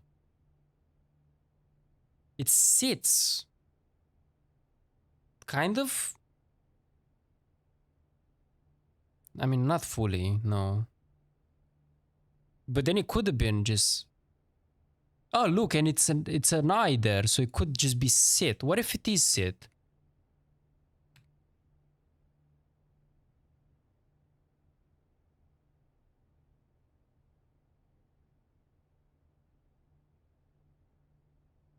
Am I onto something? Am I cooking?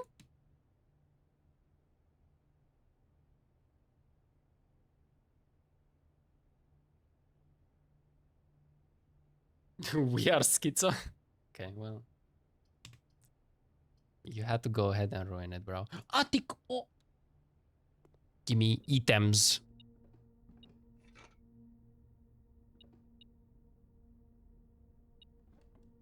4, 5.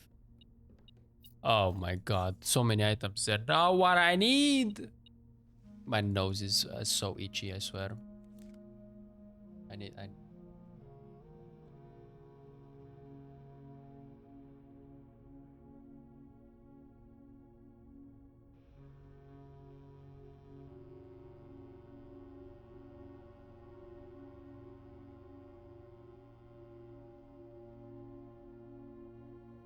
What do you mean ruin it? I joined you so you're not schizo alone. Listen, you don't call it schizo, call it brainstorming, bro. What is it? What is it? The music just starts, bro.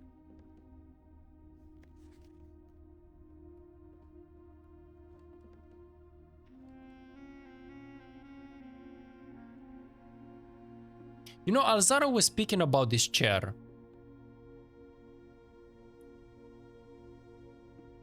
And that is just Clara Epson, is it not? What the fuck is the link? Why is Clara Epson in the... No. Yeah, in the Sinclair family home. And where is Simon in all this?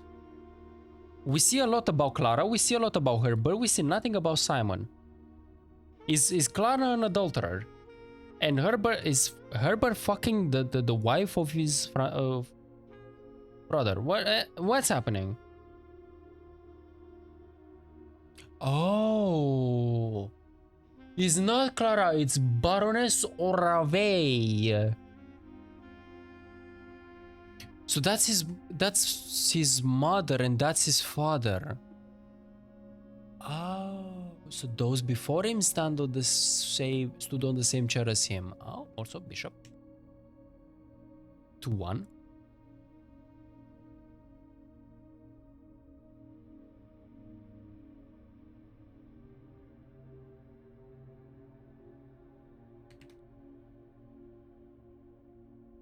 Huge. Also, I love how this is just a hint for the for the gallery puzzle. Bro, if I'm combining my words like that, like, should I really be reading a new clue now?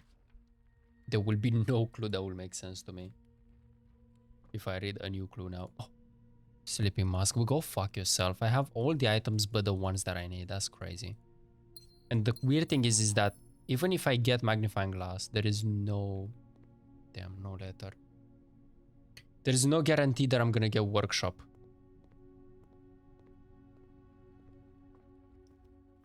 On.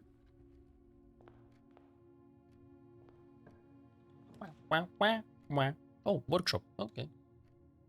Ooh. Ah! I didn't. Oh, I didn't see that it was on the left. Oh, that sucks. Thank you for the lever and not the magnifying glass, you piece of shit game. God damn, I hate you. God, I hate you so much. I feel like you're doing this intentionally. Look how many items I have, bro. Bro, I literally have 10 items. But not magnifying glass, you piece of shit. You piece of shit. You can suck me dry. What if I get closet? And I get it in the closet? I probably can't light this up.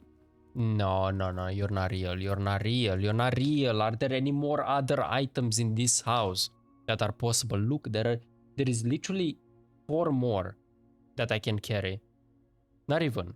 3 more that I can carry. Bro, I'm gonna get everything but the things that I need. That's insane. Do you think they would make Arcane like series about Veigar? I'd watch it. I hope not. But I would watch it too.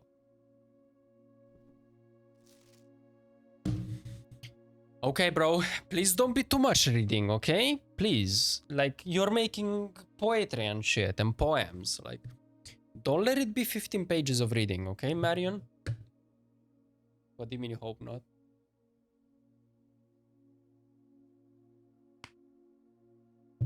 Maybe I just hate his voice. I hate Veigar's voice. It's so forcefully annoying. He's so cute, he's not. Yo, can you let me... I can't check that, okay. Marigold Marion, okay, nothing. Sundial Publishing, 1988.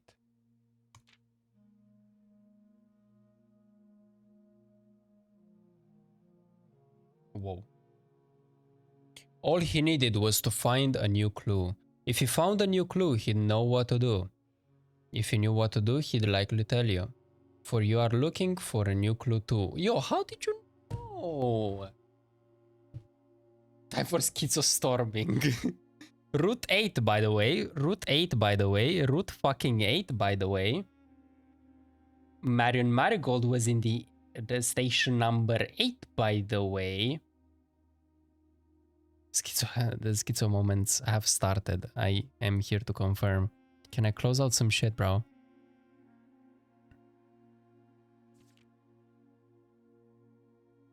He had retraced his sketches and studied the files, reviewed all his cases and gone through the piles.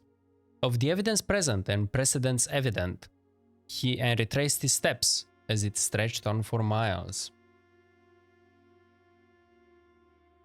Whoa, I need magnifying glass to read that? No, I actually will. I hate myself because of this game. I fucking hate myself. Dead cases, laboratory, it's literally the rooms. Corner cases, parlor, patio, patio, whatever, office, library, pantry. Why is library not ticked and parlor not ticked? Also departure, depart, your.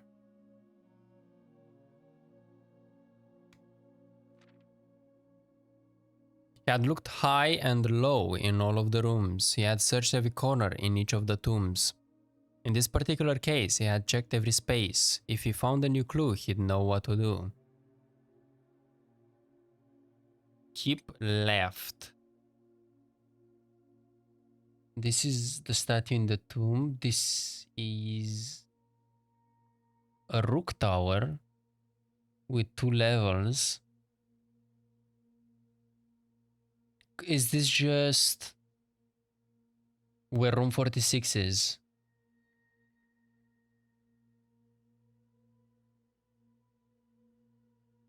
That's a 6x3 grid.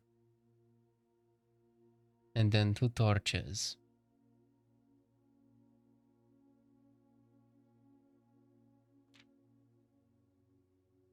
He looked and he looked under beds and in nooks. He questioned the maid. He questioned the cooks. It was already over when he spoke to the chauffeur, who told him new clues were found only in books. To Tanner Fork, left.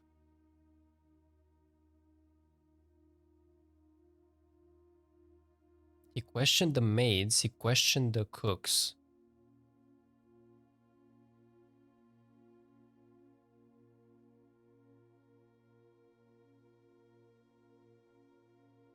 So does that mean that the maids and the cooks told him nothing and only the chauffeurs told him? What the fuck?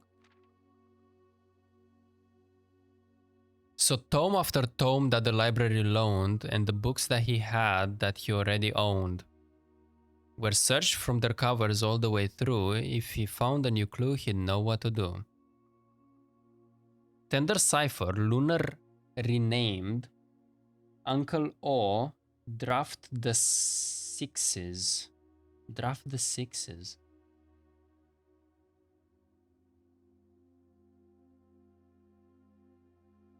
And then the 2 clocks at 1:30 both. Those are from room 46. And that's assigned to keep left. Alright. It's her left.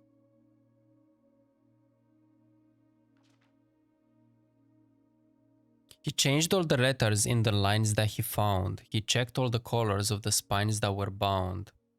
He doubled the meaning of each seasonal greeting and found that the diction of each word was sound. Okay, so Mary and Mary.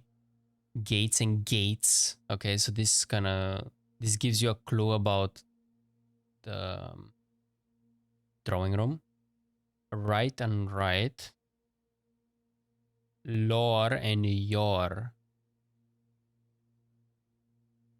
Lore and your. This got to do with the classrooms, right? Draft the sixes. Shifted extras. The fixed stars?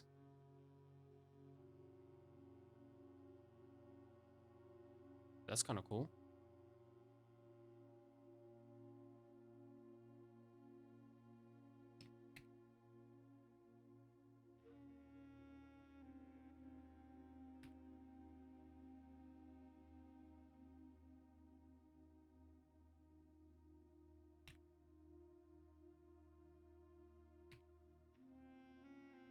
And then there is also dead end that has a weird thing. I don't know what that means. But draft the sixes, shifted extras, the fixed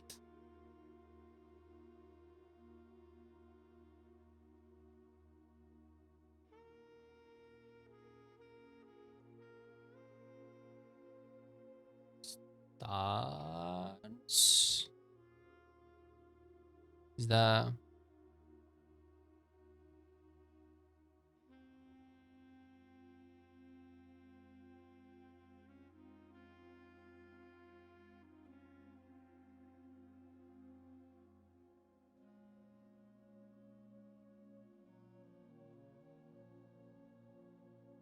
the fixed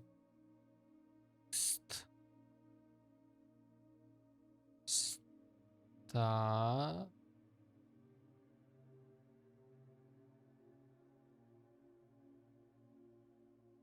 stars? Yeah.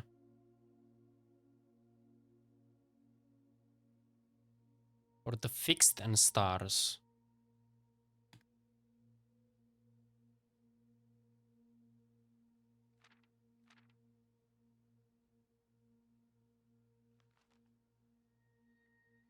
He stayed up all night and studied the maps. He laid out the floor plans and measured the gaps. And if his directory was considered a trajectory, it was nothing short of a full mental lapse.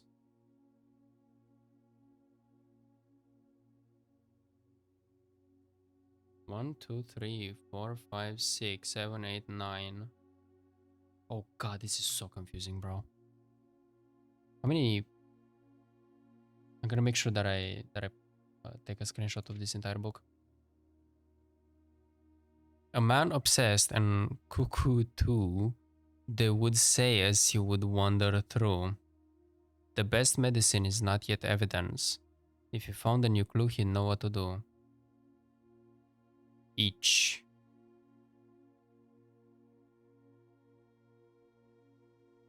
And he's got the same 4 books as before. Even the game code is schizo crazy.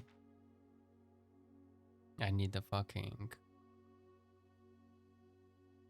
magnifying glass. And having read this book so many times, having scoured over each and its cryptic lines, have you exhausted your search? Have you seen all the signs?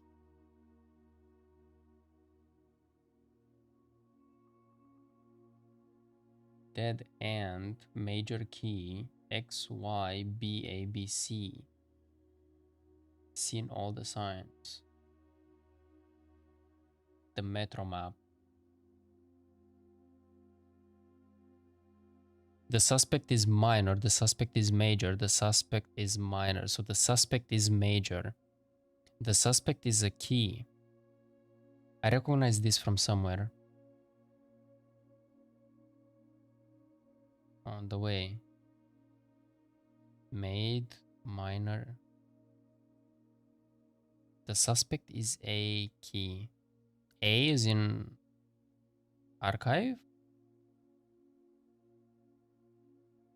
Or is there perhaps something new, something overlooked but now in view? Have you finally found it? Could it really be true? If it's a new clue, you know what to do. Fuck, it's the last page. I don't know what to do. I don't know what to do. What do you mean? What are you saying?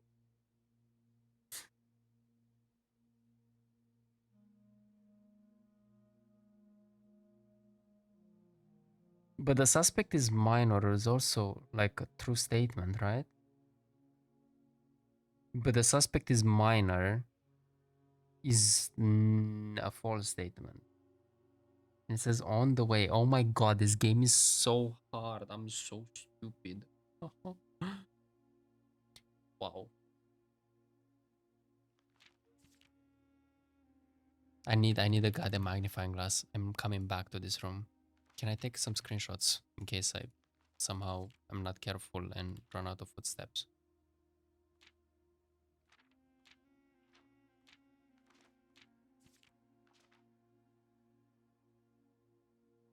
God fucking piece of shit. God damn it. The office, conference room, drop room. Does it mean that books unlock new content? I would go to archive. I mean, it seems to drop hints about archive, right?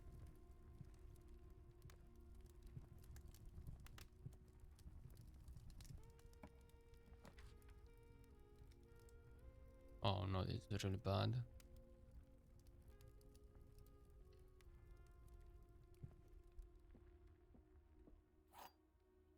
We're wasting like half the mana. Statement that the other two boxes are true. The gems are not in this box. The gems are in the black box. Well, you gotta be false, right? The gems are not in this box. The gems are in the blue box. I don't get it.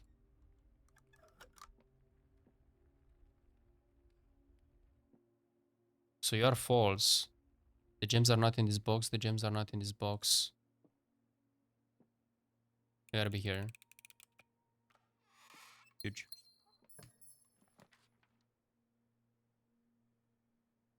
Oh shit.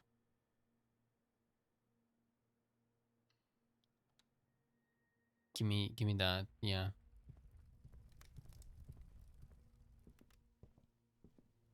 Oh, I'm so stressed. Can I get a fucking magnifying glass for fuck's sakes, bro? Like I swear I'm feeling edged right now. I'm actually just feeling edged. I feel like finding a new clue is huge and I am making nothing with it, bro. Nothing. I'm stressed.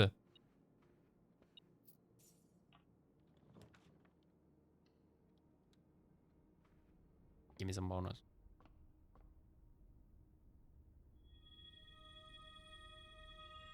Apples, chests, and clav is the key. Huge.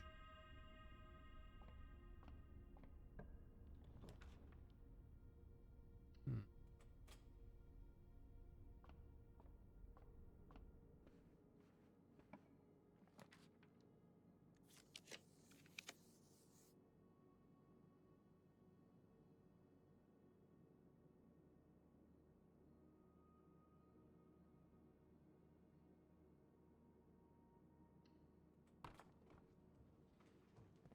Doggy! Get pet, motherfucker. No dugout spots?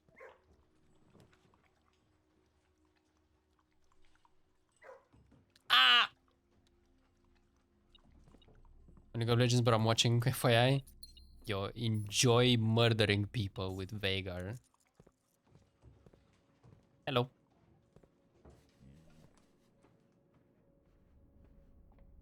Oh, I am just thinking and nothing comes out, bro. That's crazy, huh? How does he do it? Gallery? I mean, it's my only option. I should really be... But there is nothing here, is there? I feel like it's got nothing to do with...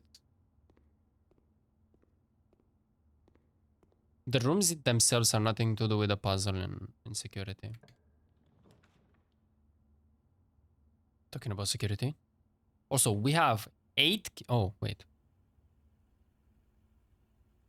So it's standard now. I should have it commonplace, honestly.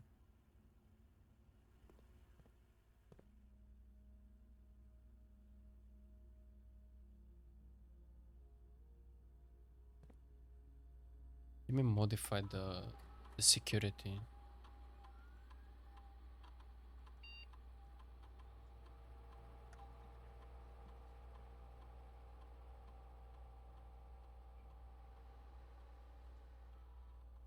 Wait, do I have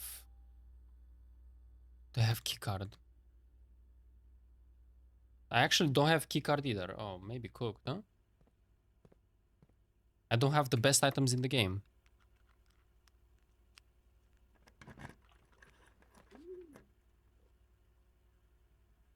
I'll make so much money.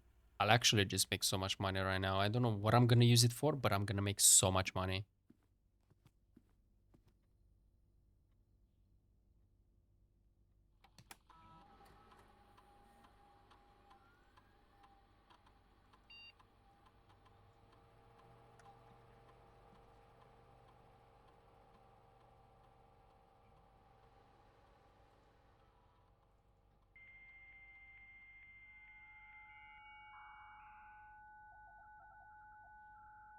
You mean, bro? You don't have to wait that long. Come on. Anything else in here? Probably not, right?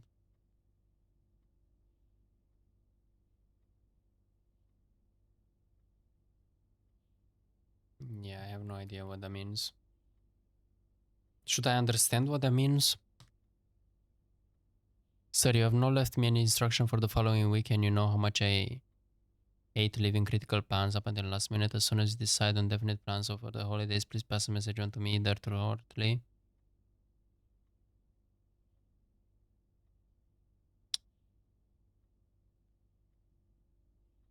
So was this towards... Must have been, right? Towards the guy that's dead now?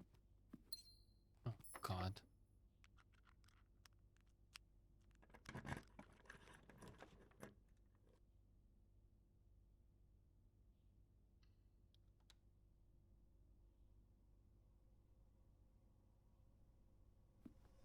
Let's do some experiments.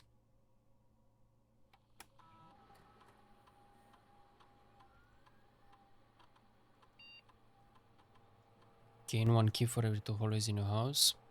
A letter will be delivered to the mail room each time you find some trash while digging. Oh.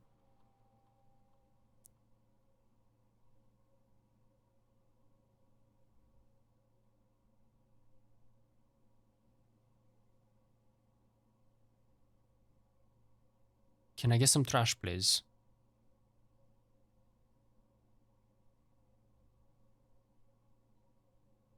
Oh, wait. Could I access emails then?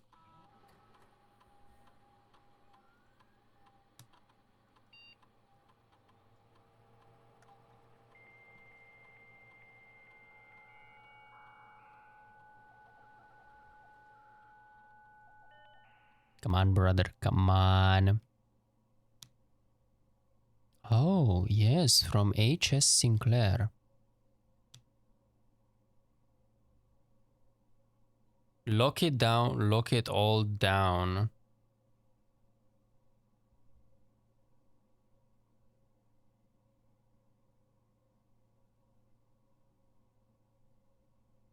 Baron Sinclair, as we discussed in our meeting earlier this week, we will be sealing off the entrance to the Black Bridge server this week, as well as archiving all of our electronic mailboxes and locking access. I'm not sure how tech savvy we expect the Red Guard to be, but there is more than enough data on our servers that these extra precautions are, in my opinion, the very minimum measures that we should be considering given the likelihood of an investigation next month. And then lock it down, lock it all down. Because of the Red Guard. Chef, please don't worry too much about freezer access. The experiments... Oh, and we are doing iron very sensitive and they're already accounting for normal variation to the expected use and staff traffic. We did see a measured temperature rise on Friday, which I believe may be related not to your freezer visit, but to the use of furnace in close proximity. Oh. So furnace gotta be close. In the future, you should try to draft that a bit further away, as the temperature rise from drafting in the room has a major effect on temperature in the house, and even more so in the room's close proximity to it. There is that effect. Oh, that makes sense, I guess. There is also that effect when you try and draft. Conducting temperature rated experiences by way. I will try my best to avoid accessing my freezer stock dinner on on Friday. I was making my famous black truffle pizza and had to visit the freezer for a few ingredients, so I didn't mess anything up. Okay.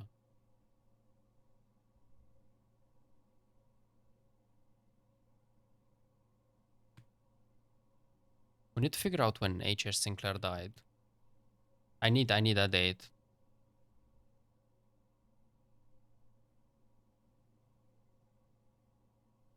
The thing from the book. The image.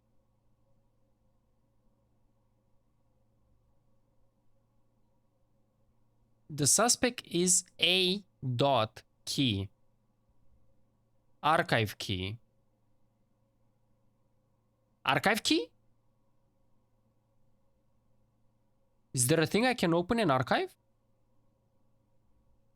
This is definitely not just A, right? It's a major A, and it's dot, so it's like shortened, right?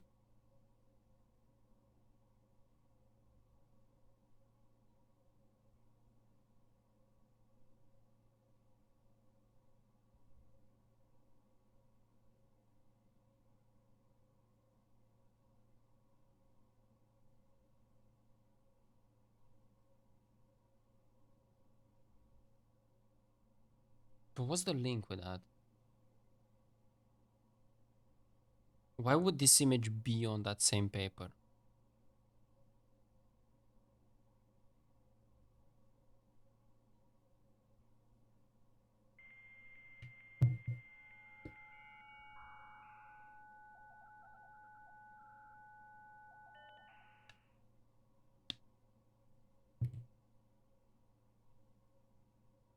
Okay, so it's the same. It's the same emails.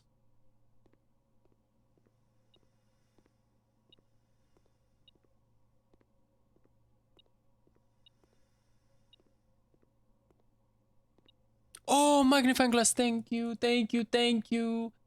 Oh, thank you, oh, thank you. Now if you can get also workshop, that would be amazing, by the way. Bro, can I pick a singular lock? Boiler room, I can power up lab.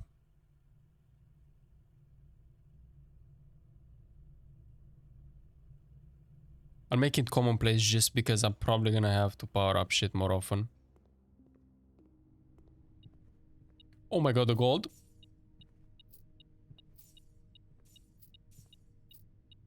Oh yeah, so sexy.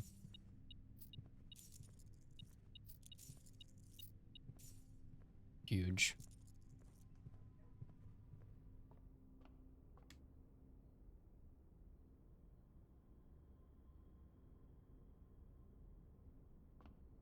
Libraries through the middle.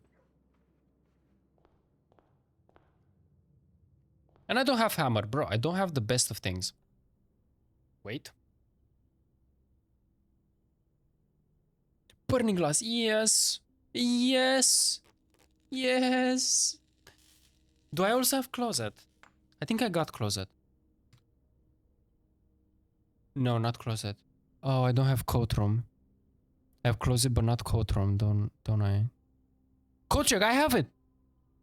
Oh, I'm a bust, bro. I'm a actually bust.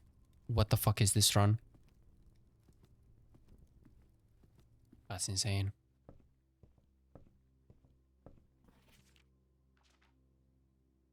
Where is my... Oh, I can't use magnifying glass now because I made burning glass. I'm so stupid. Oh! Can I dismantle it? I didn't know. Shit. Oh, I also didn't get it. Wait. Can I use it if I made burning glass with it? No. Naturally. Can I dismantle it now? Oh god.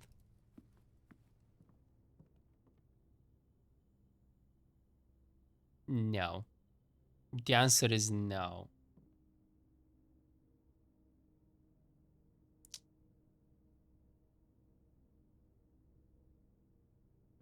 How great. I love that for me, bro. Piece of shit. Piece of shit, bro. Why didn't I wait a second? God damn it.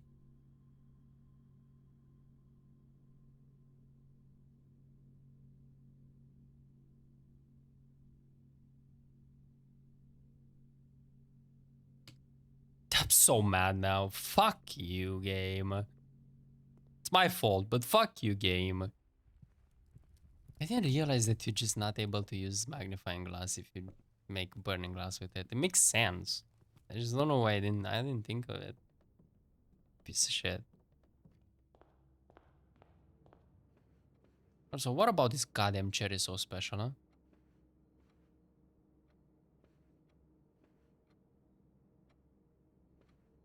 Is there nothing that's interactable?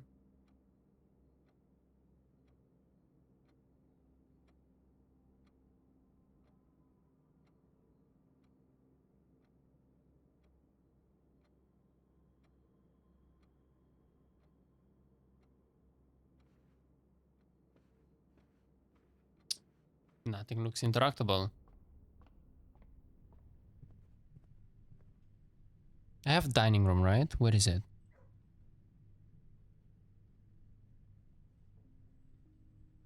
What? I didn't draft dining room. This might be the first fucking run in ever when I didn't draft dining room in the first 2 rows. Wow, unbelievable actually. It's actually unbelievable.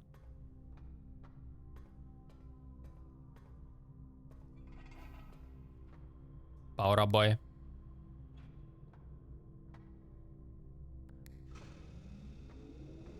Huge.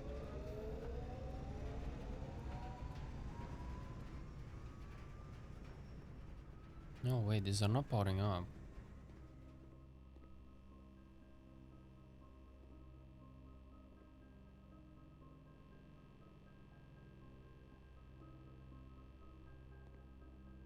Okay, do I have a sequence of numbers that I want to try?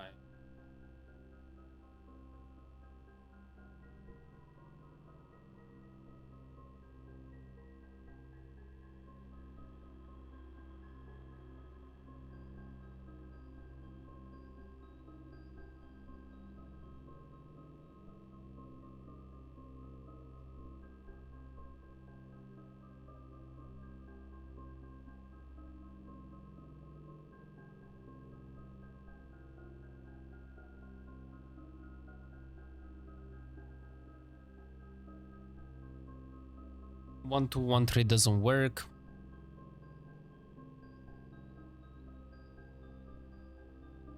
Eight, 5, 3?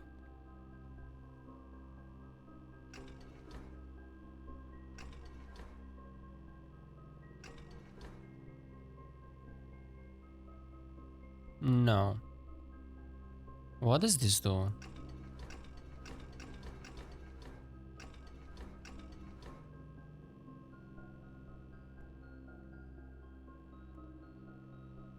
I'm using up all the power. I'm guessing.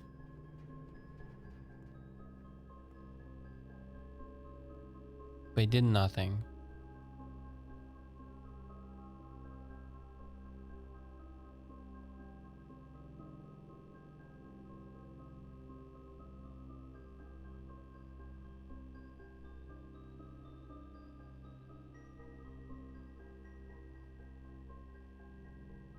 Six, 7, 8, 9?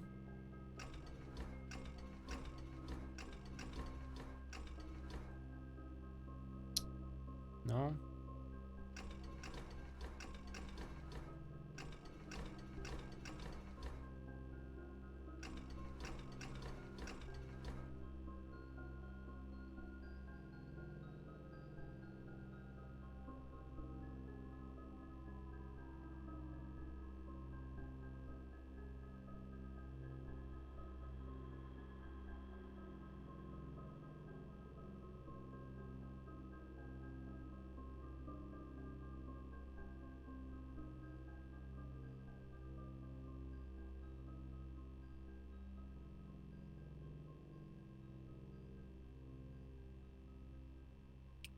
God damn it. Is there something I can do here with the powered up room? Experiment setup? I'm wondering. There is a good chance that because I started an experiment. Yeah, now it makes like I can't do more interesting shit because of that. Okay. Let's go next.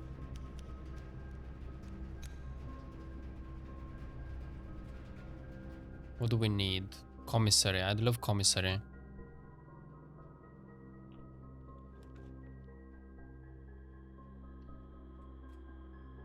And dining room. Dining room would be so huge.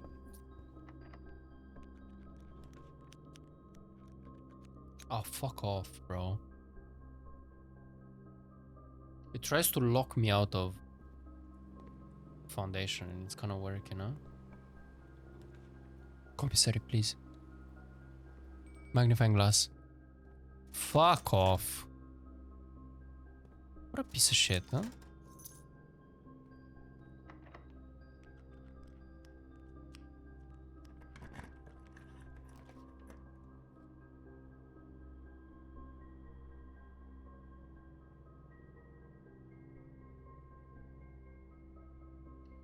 I can reach room 46 with this.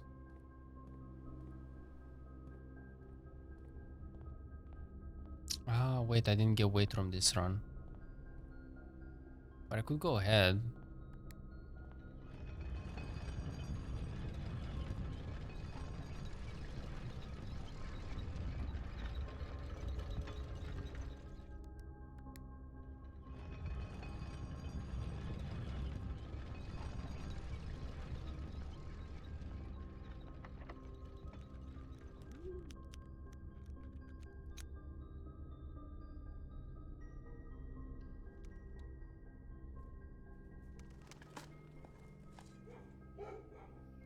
I need more dark spots.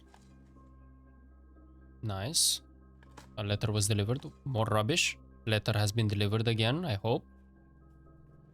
More rubbish. Another letter has been delivered. Oh my god. That was huge. What a play.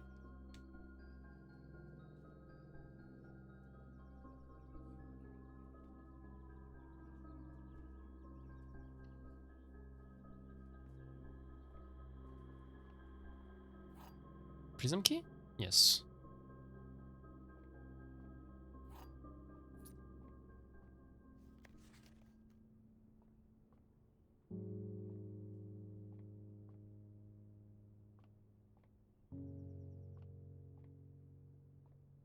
Is this gonna have something to do with the puzzle in Tomb? It's a 3x6. I think it was 4x5 or 4x6 in Tomb though.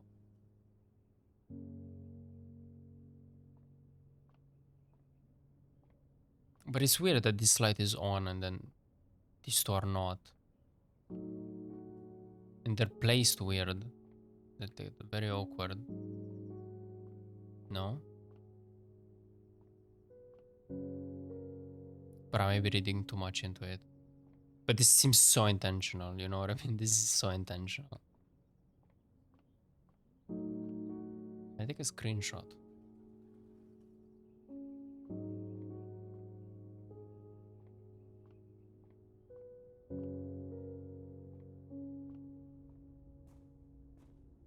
Oh, more rubbish, please. Don't give me... I mean, turnips are okay, I guess. I need footsteps, bro. And I need dining room. Where is my dining room? Oh my god, so many turnips. What the fuck? It's kind of huge. How did I not get dining room yet? What is this bullshit? Oh god. I'm locking myself out. I am.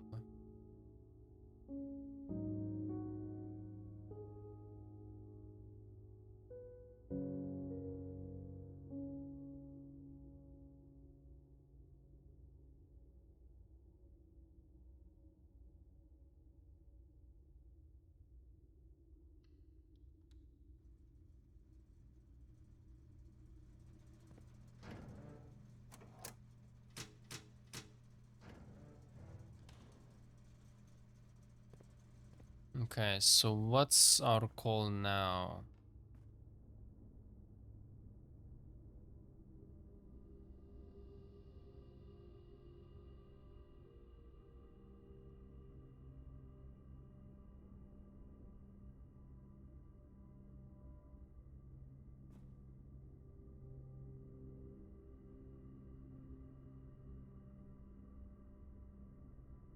I think the run is cooked, right? So I can go down and then go in the main room and then read a little bit.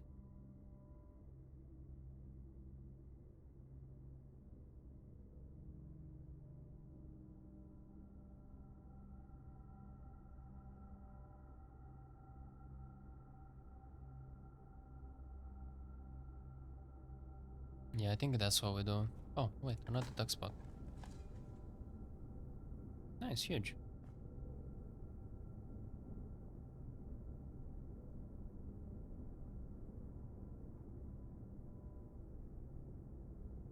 What a terrible looking house, huh? I could go to pool, right? And then get another room in, but that would be bad room, I think. Chances that it's gonna be something like cloister, it's very minimal. And I think only cloister would be actually useful because I would get more letters delivered.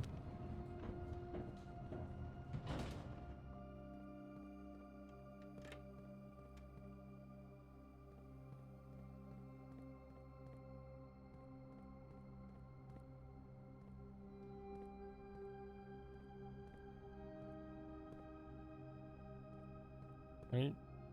You're not even pointing towards the secret door, you're pointing towards that.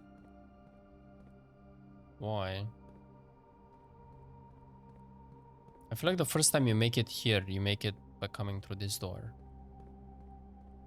Unless not, I guess. Because you could get the hammer before, I don't know.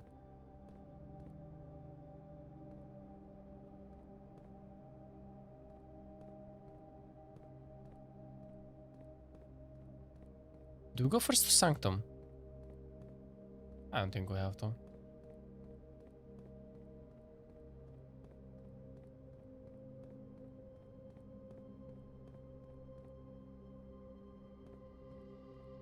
The clock is just running normally.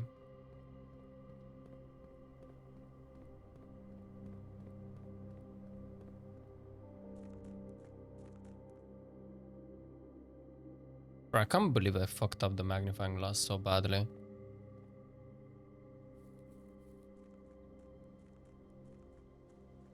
I wish I could have unfucked it.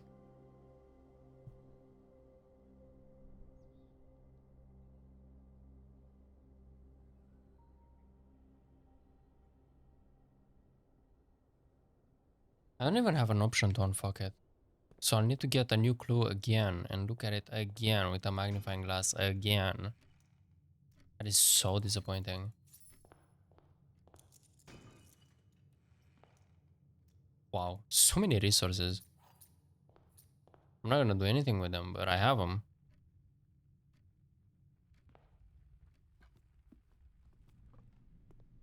What?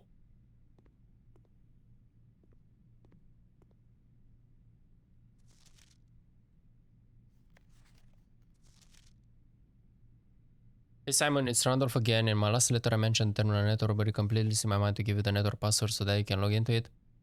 Even with all the second connection disabled, you should still be able to use the local network to access different house-based functions from any terminal regardless of where it's located on this day, which you'll likely find very useful. Swan song. Okay, that's not useful, but that's okay. Wow, imagine if I had a magnifying glass and I could see what's on that fucking thing.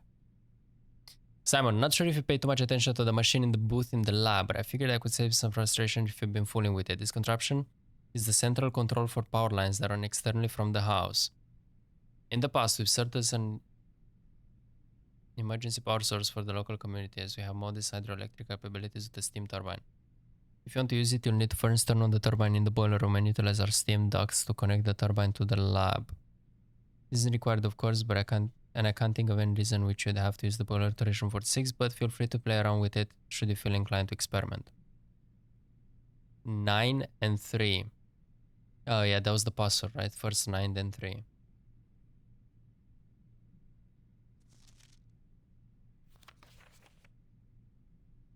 Another one that says 4 on it. In case it's useful to you, here is a rough diagram of the steam duct system. Due to the ever-changing nature of the rooms on the estate, we ended up building the duct system to be quite flexible, and if you look along the ceiling in main rooms, you'll find many of them have been outfitted with steam ducts. As long as you line these rooms together in an uninterrupted string, power can transfer from room to room in the boiler room and its intended destination on the opposite side of the house. Pump, lab, garage, laundry room. Garage? I think I gave power to laundry room, but not to garage.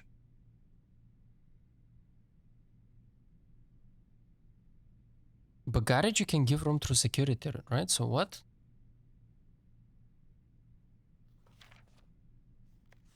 Simon, let me know if I'm writing to you too much. I've never been too good at gauging where the line of impropriety is. Impropriety is what? And for all I know, maybe the help I'm offering you with these letters is unwanted. Maybe you're perfectly fine without my help. It's been a bit of moral quandary for me as I've written these, as I'm fairly certain your uncle didn't want us to assist you in your quest. Still, if it was that important, I have to believe he'd have the foresight to specifically instruct us not to interfere. Nothing ever deterred him from that level of supervision in the past, and after working alongside him for over a decade, I like to at least imagine that we are friends and that I know him well. In conclusion, I think he would have found the level of help I have offered well within the acceptable range. I haven't spoken too much about him since his departure, and I know you didn't know him too well. But as soon as you're ready, I'm going to have plenty of stories to tell. He was a fearless businessman with the greatest respect for invention. Of all the laboratories I've worked in, I can tell you Mount Holly was a gem. And I'm hoping that we can continue that work once you've taken up the reins. But I won't get ahead of myself. You still have to find the 46th room. I found it, bro.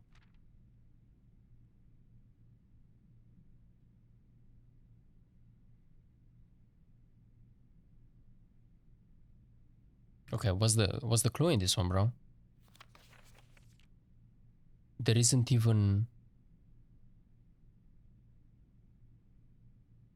I can't even see the seal on the letter. I was reading like L-I-M-I. Maybe it says like limit or something, but it's then I and O again and B. Limiob.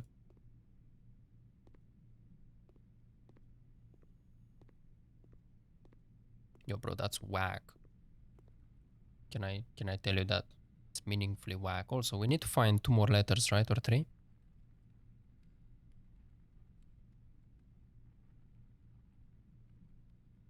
Bro, I'm so sad that I couldn't actually decompose that. Okay, so 1, 2, 3. 1, 2, 3, 4, 5, 6, 7, 8, 9, 10, 11. I could make it to the pool and then 1 more room.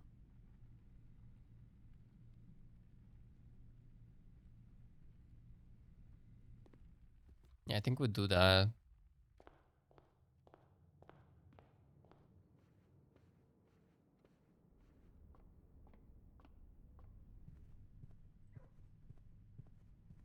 Maybe I also miss some dark spots, but I don't think so.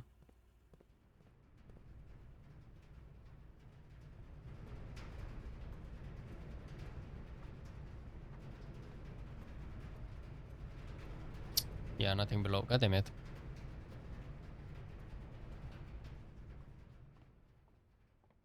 We'll have to get library again when we have magnifying glass.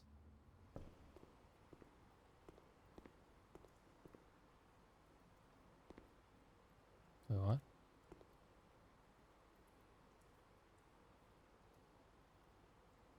Ah, I didn't do that in security. Oh, maybe I'm cooked. I probably won't make it back, am I? No, I don't think so.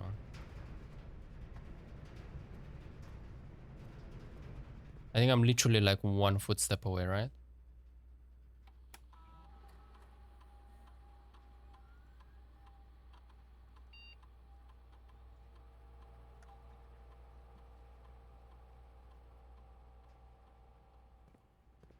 I could have checked. No, I don't think I make it.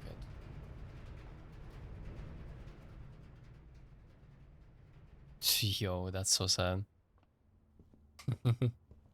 It's fine. Go to sleep. Go to sleep, little bro.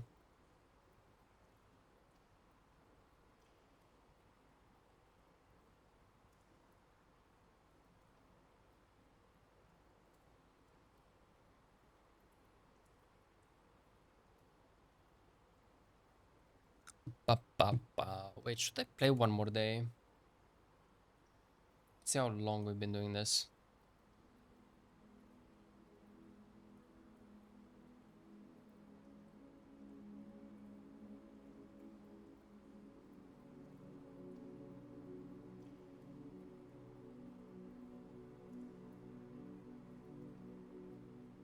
Can do one more day, right? We'll do one more day. Even though I'm hungry and I'm tired. I'm not making good additions in my mind of what we gotta do. But I wanna go first to Sanctum. Let's see if we get Tomb. I mean, we're probably gonna get Tomb if I select black on the night, right? So let's do this.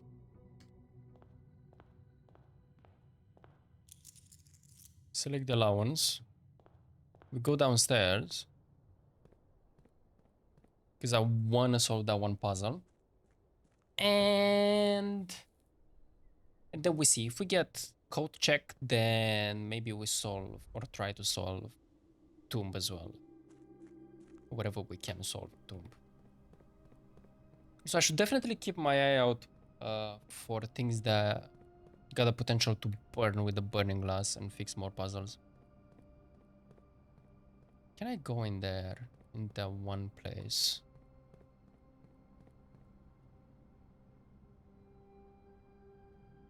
Like I wanna see if I missed anything on these notes. Just for my first TFT ranked game, first place. Holy shit. Huge, bro.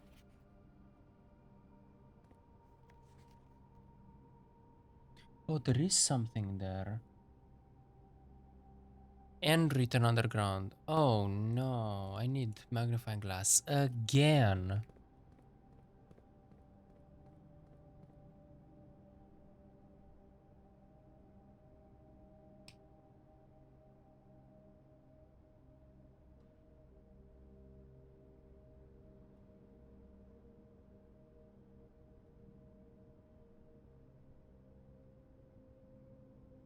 Do we need magnifying glass for anything else? I can't remember. Piece of shit.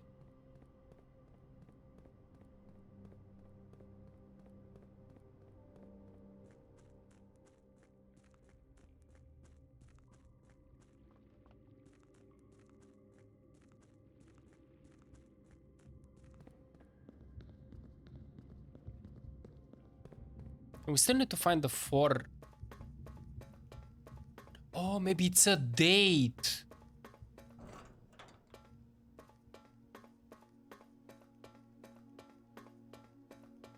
For that one place that's above us. That has the Orindia symbol on it. Oh. Okay, wait.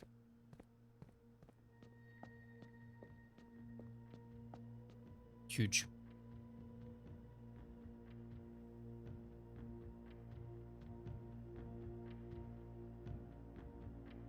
I think this was on a passport, wasn't it?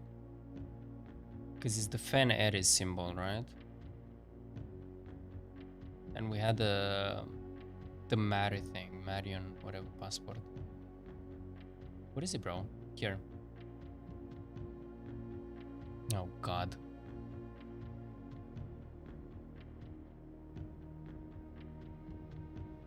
You wanna date with me? Sorry, but I'm taken. Not very demure. What? You read it and not get the joke because you're too schizo locked in. Okay, well, you predicted that one. No, I do not get the joke. Okay, so the lines need to be like fog and shit. How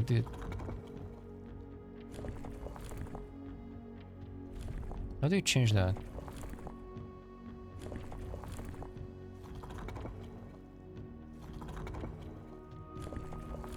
Can I not change that?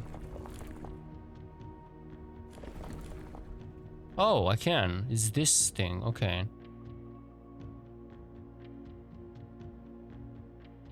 I think it's these. And then it's gotta be divided by like in 4. Yeah. Then the color here it's red. Is it gonna be? Oh fuck! It was right. Is it gonna be red or black? I'm gonna put the red, and I'm taking a political stance doing that. I know, but I'm just gonna copy the image. It's okay. So this one coming, yeah. Well. Make a better joke then, bro. Okay, my bad. Sorry. What is this, bro? What the fuck am I supposed? Are these mountains? I think they're mountains, right? I exploded for a little bit there, and I think it's pretty obvious that it's mountains at the same time. Or stars? No, they're not stars, they're mountains. Oh! One try. Easy as fuck, bro. I'm not gonna waste my better jokes here. Come on, okay. Well, fuck you. Oh, wait, also, it was red. That's disappointing. Why did you not make it? Oh, maybe he made it red because that's the time when he traveled. Morajai! Let's fucking go. What is this? Oh, it's gonna be the red. Okay, I see it. Oh.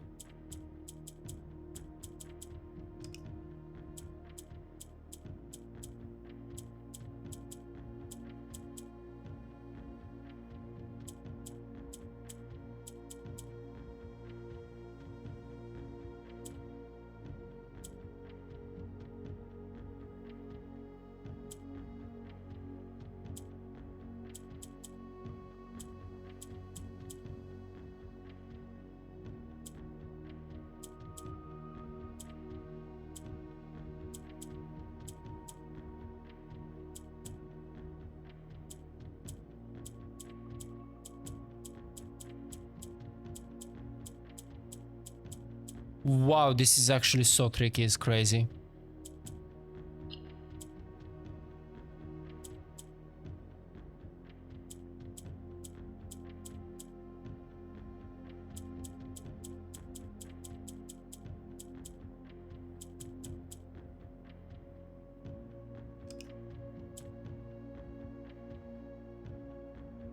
Red, like red sun, is this a Mao reference? I actually don't get the reference. Usually I get these references. So there are two shades of gray, bro. What the fuck you mean?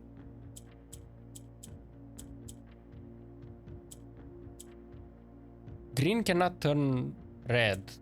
Neither gray.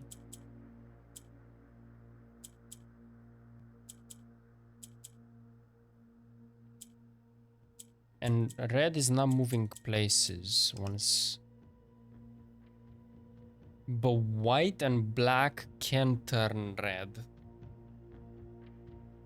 And then black moves things around. So what if I do this? Oh. So no matter what, but how do I change colors then? Like what are the rules here? Like that one I can turn off and then I can't turn back on again. And then if there are... If I do this now, it's gonna turn gray. Yes.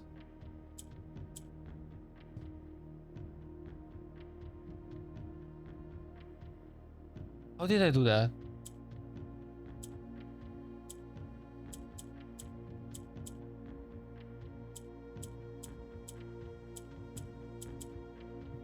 Wait, how did I do that? What the fuck?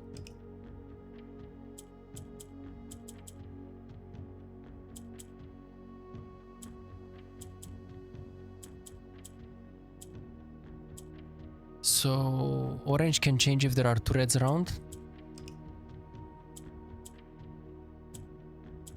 Yes.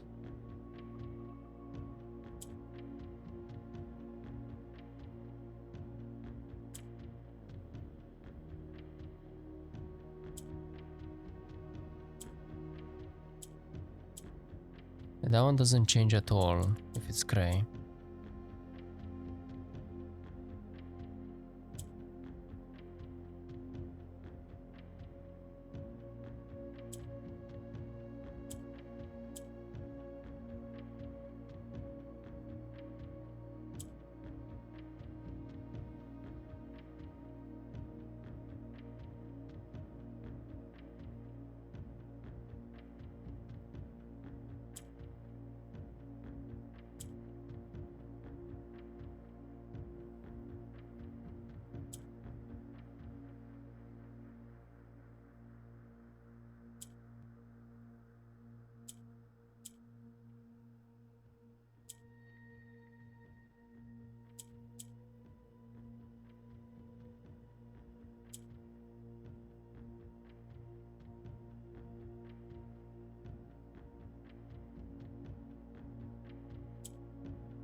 Oh wait, I can do this, I can do this, I can do this, I can do this.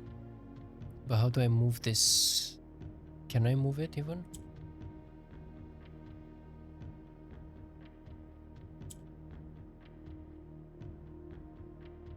I'm not sure I can. Fuck.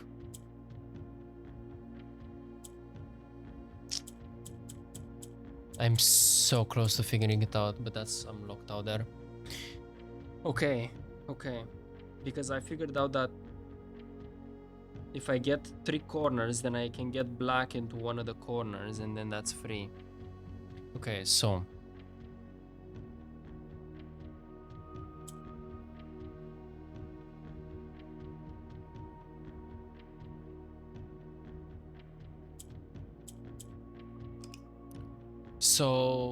the moment I click on this one turns gray, and then this one turns red. No, wait, this one turns off completely. So if it's white, it just turns black. Is that the rule? I think so. And then this one moves, but it doesn't do anything if I don't combine it, right? But if I do this, and then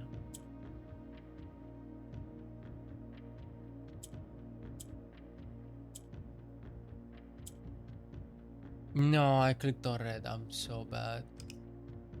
Wait.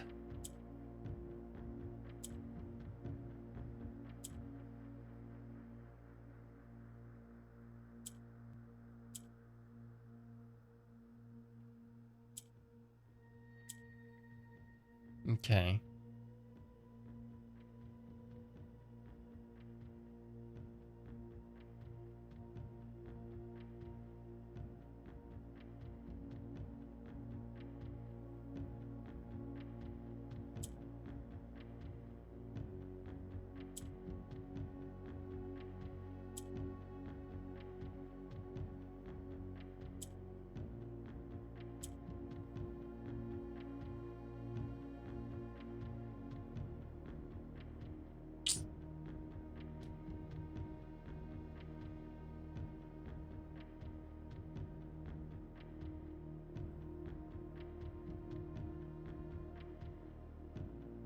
Don't really move vertically though.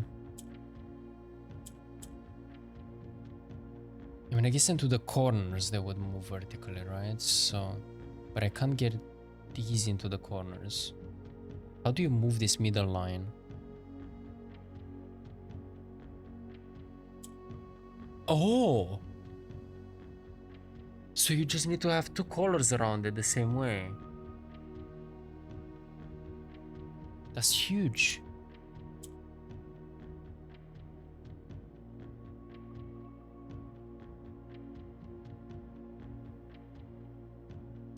So, wait.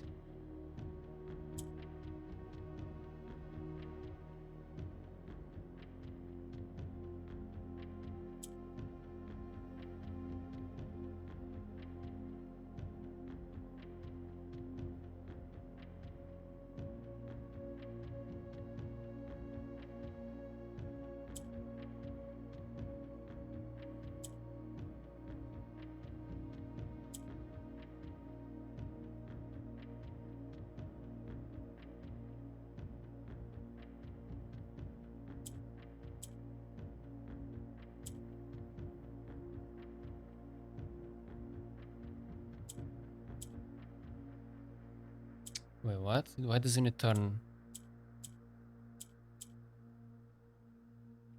Why doesn't it turn red?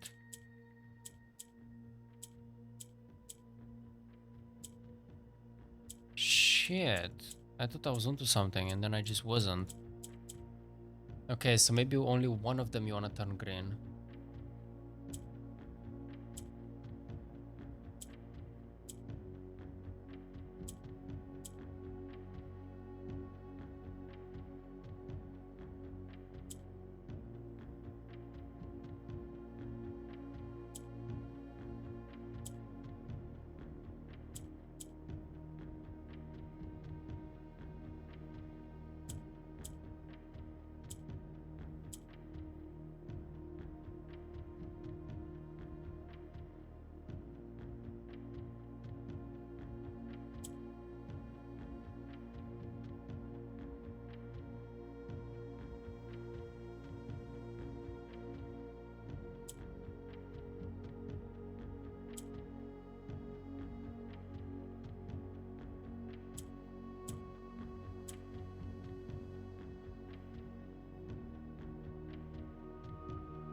Okay, but now if I turn this one,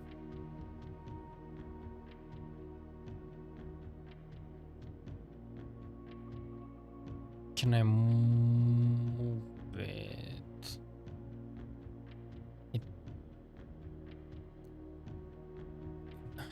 Fuck it. Let's see.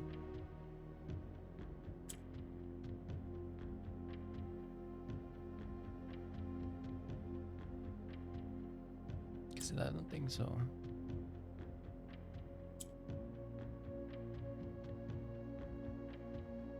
There's nothing I can do if I get 3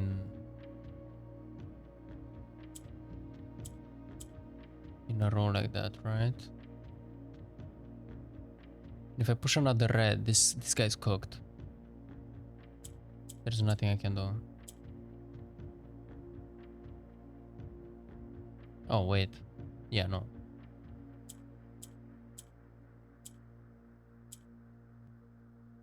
This one is hard, actually.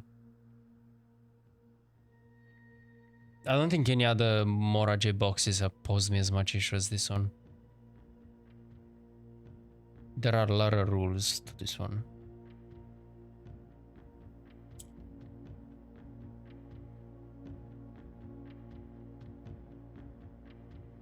Like, how do I handle this midline?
What rules does the white follow, by the way?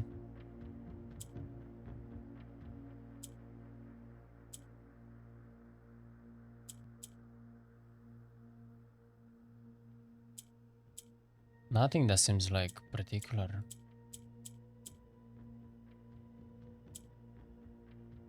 Right?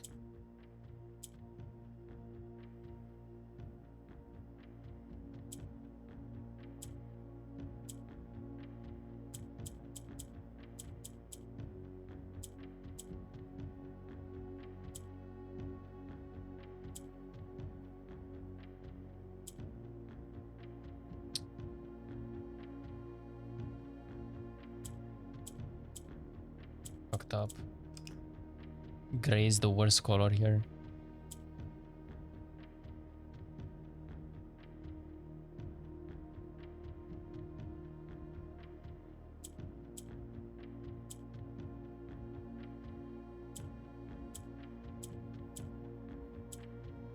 Mmm.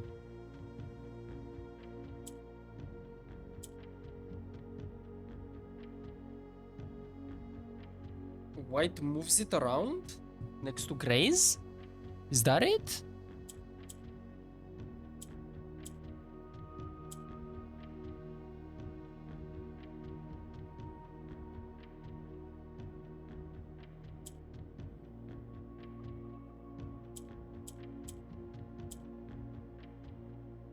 I think that's what I was missing. That's why I was playing with 3 when in reality I needed 2 blacks. Because I was playing with 3 reds all along. Wait. I need to turn 1. And then 1 like that. But still, how do I deal with the middle?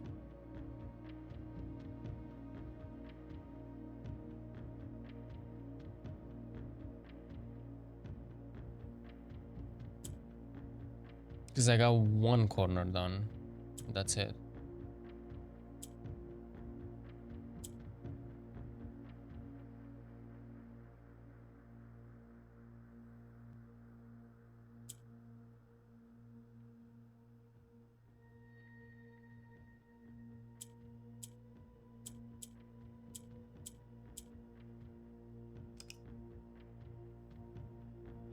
Okay.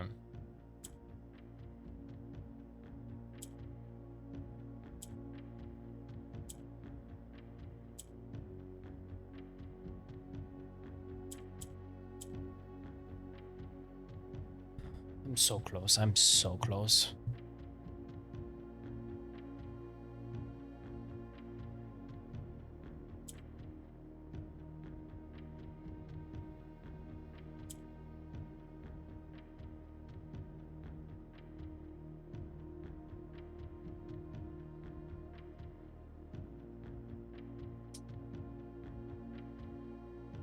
There's probably one more thing that I'm missing, right? Because the meats are like so cooked.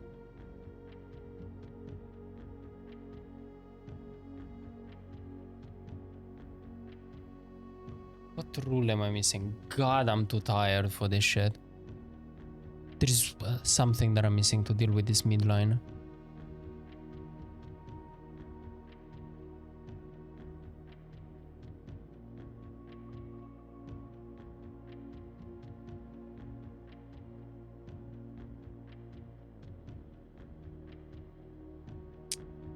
What if I make it...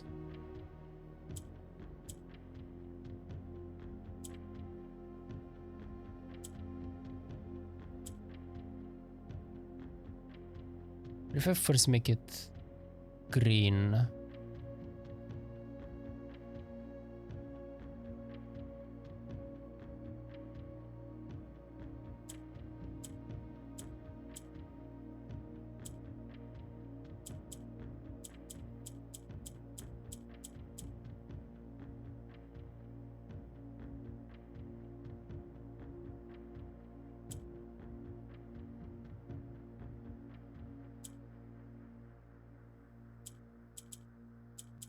The thing with these Mora J boxes is that the moment that you know the rule, it's literally like a 4 move solution.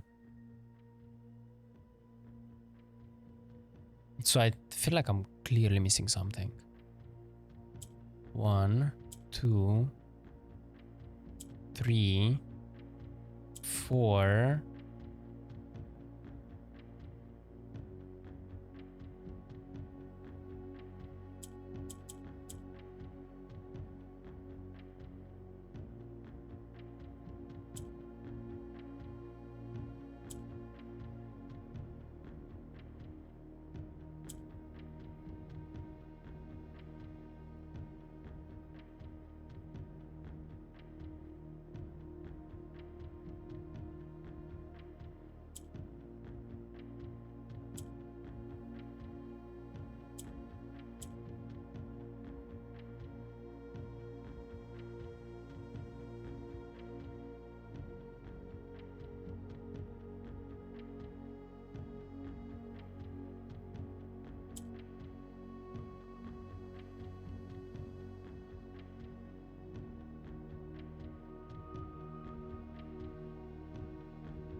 And it turns everything on the map in red, so it doesn't matter proximity.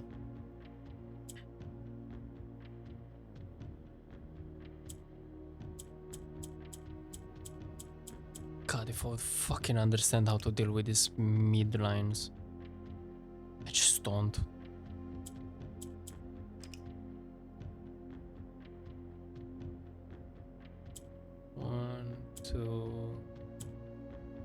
3.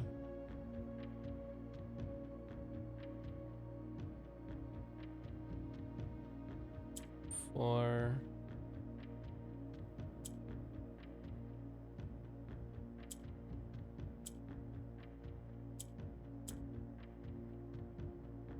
Wait.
There's nothing for me, bro. There's nothing for me.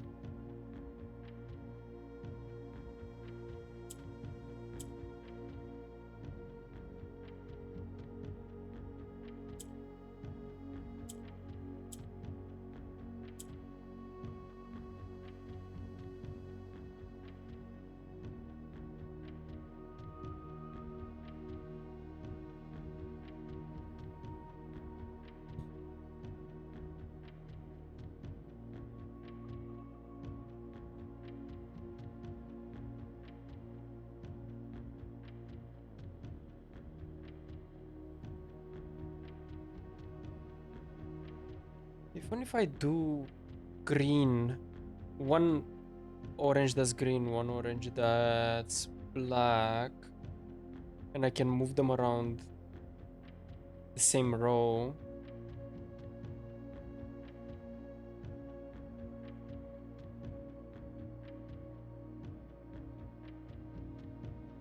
Like, it doesn't help. Is there any way that you can do verticality?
I'm awfully confused. Holy shit.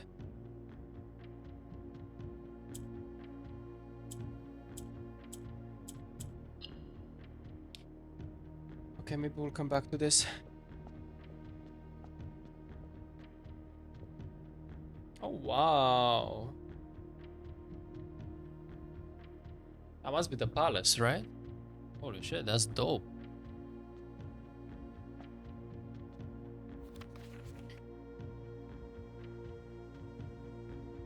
I'm actually writing this last postcard sitting at my desk at home. I suppose I should put forth extra effort and drop it in the mail for consistency.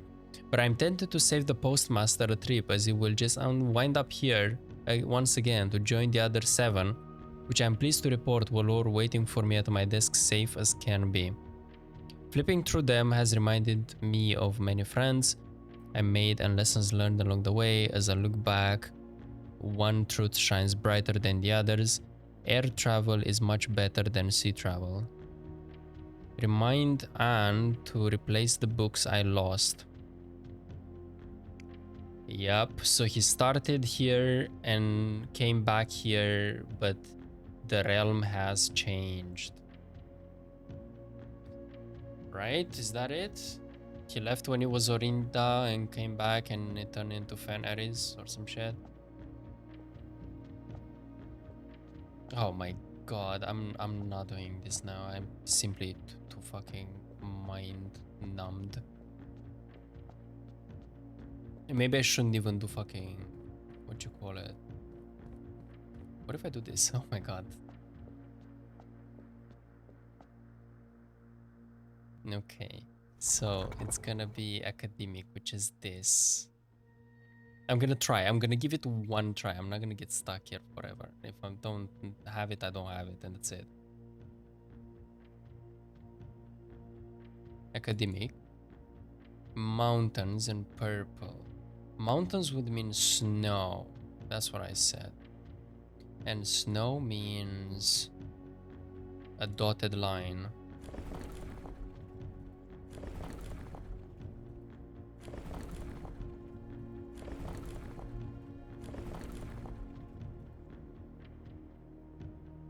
And I said 4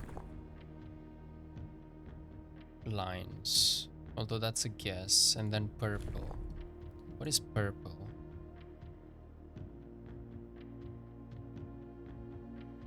Violet.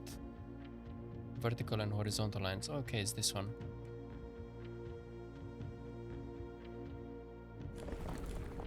Oh shit, I changed the wrong thing.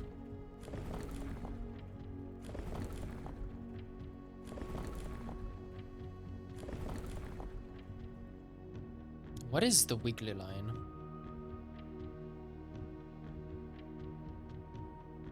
Heat, okay. Snow, it's gotta be snow. It's gotta be academic mode. The color, it's gotta be purple. So I'm just missing the amount of lines and the way the lines are. Could I brute force it?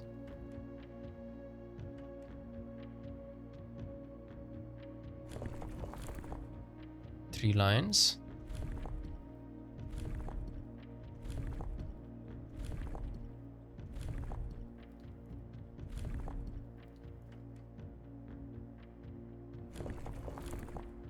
Five lines.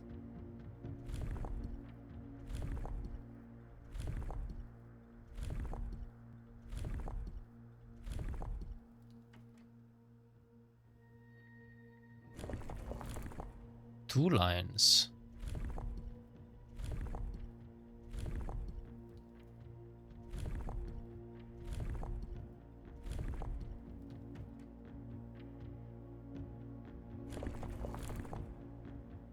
Weird ass looking lines. This better not be the sigil, it's ugly as fuck. I would roasted them so hard. 8? Then did I try 8? I don't think I tried it.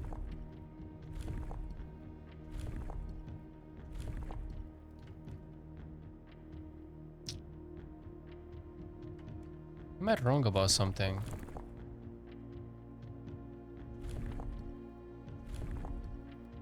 It's gotta be... Right? Like, it's academic. It's a mountain, so probably snow.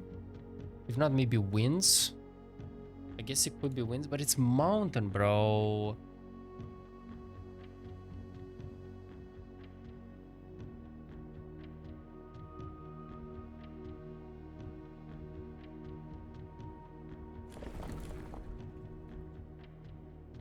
This is snow, yes.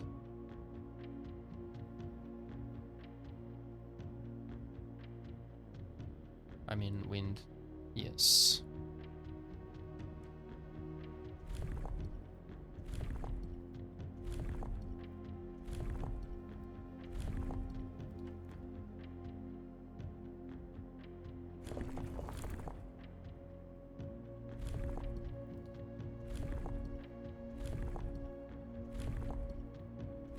God, I'm so fucking hungry. After I'm done trying to figure this out, I'm gonna stop. I'm just way too hungry. I was gonna try and do something in the tomb, but I'm probably not in the ideal mental place to do that right now. Shit. That would have been a cool looking sigil though.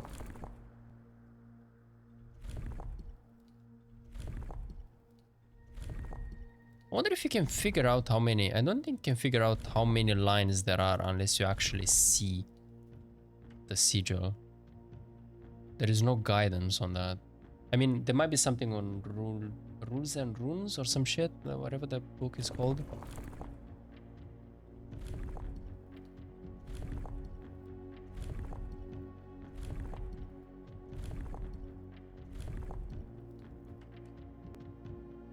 Okay, let me check that I got everything else right though.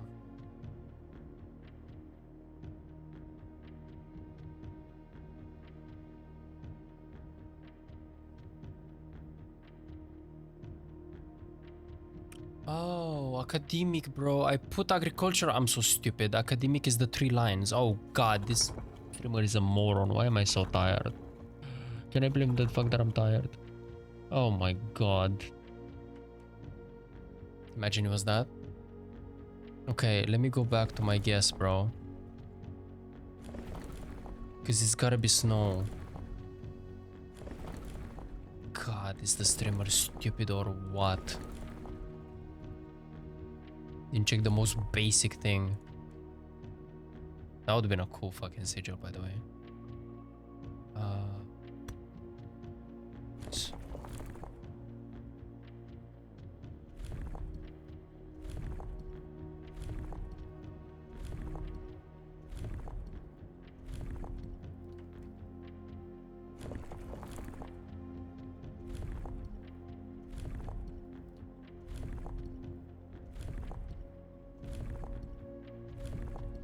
That is also sexy looking. Damn.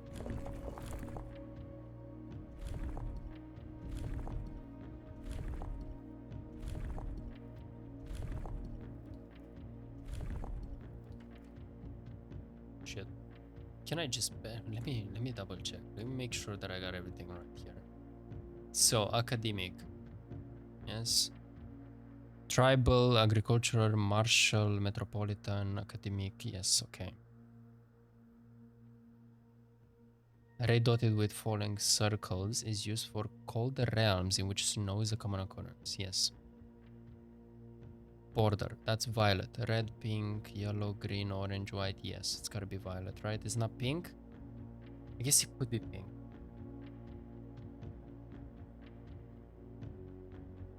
I feel like it's violet. I was gonna... Fuck it, bro. Oh. Maybe? I think it's violet. I feel like it's violet. Okay, so it's not this, yeah?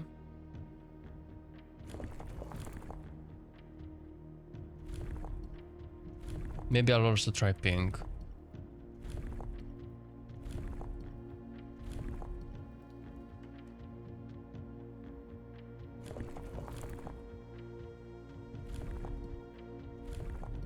Oh, this feels right. This actually feels so right. Look at that beauty.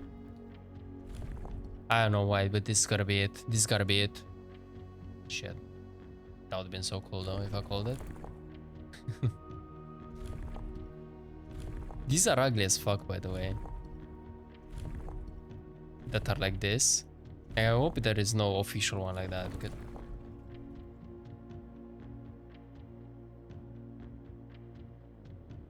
I clicked the wrong one instead of the button. I'm whiffing on the button like a moron. God. I'm bronze 20 FT now. What have you done in that time? I've been racking my brain against the Morajai puzzle box and I didn't do it because I'm tired. But I did do the sigil, so like, that's something.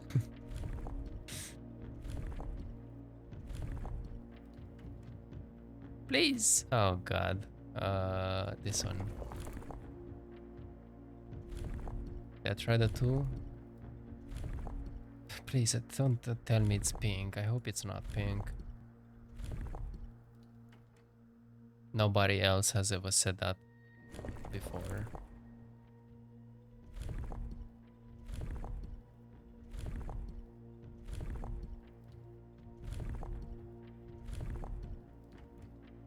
Ah! Gimme, please! I know I'm right about these things, but I just don't have the fucking configuration, bro.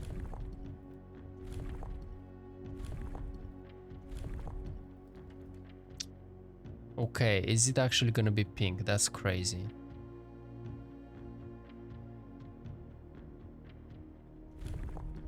Pink is the weird ass lines, right? Imagine that just worked instantly. Yeah, that's pink. Okay. Okay, bro.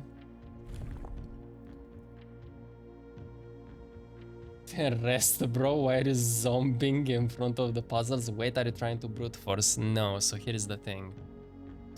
I got basically every piece of information about this puzzle that I need. The only thing that I don't have, where is it? The only thing that I don't have is the configuration of the lines, how the lines look. And there is no hint on how you figure out the lines without actually seeing the thing. But I know the mode, it's academic, it's that. I know that it's mountains, so it's probably gonna be snowy. And I knew the color, which I guess is purple, but I guess by some stretch of the imagination it could also be pink. But the one thing I don't know is how the lines line up, which there is no hint anywhere on how to do that, so yeah. I guess low-key is brute forcing, but otherwise that is the only way that you figure out the puzzle, because the only way I would know the configuration is if I see it, unless they drop some other hint. But the only hint that I have seen is like the clock, which is not that special for that one room that has info on Korarika. Unless I could get some info from the maps. Probably not though. I think I would have seen that.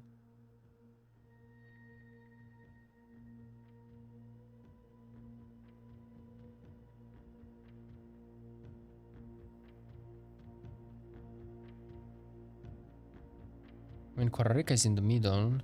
There are, but maybe ETT Sphere Third Era. Okay, interesting.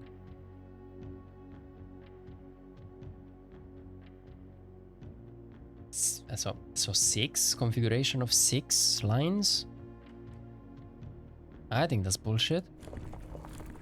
You know what I mean? Like, I just think that's bullshit. It's a bit of a reach.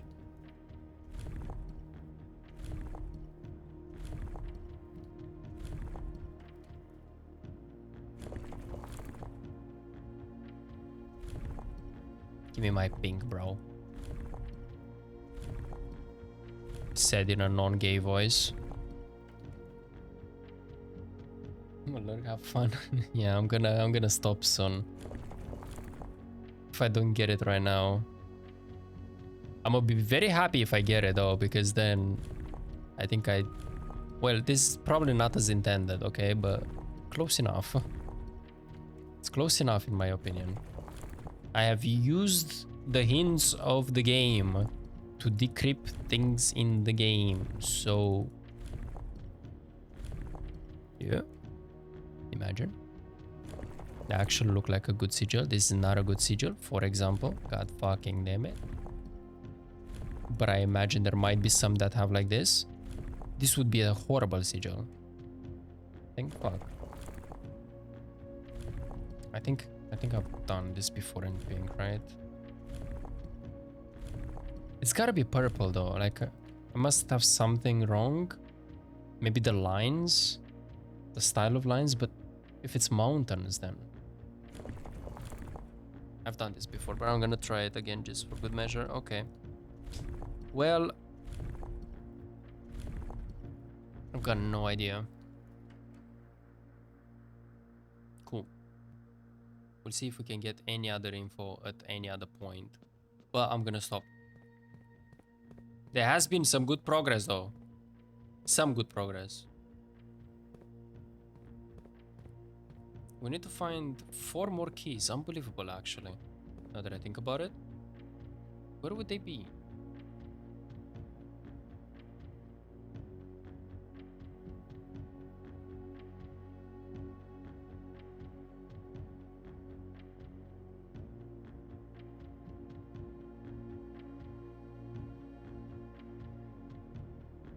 Where is the room 46 note?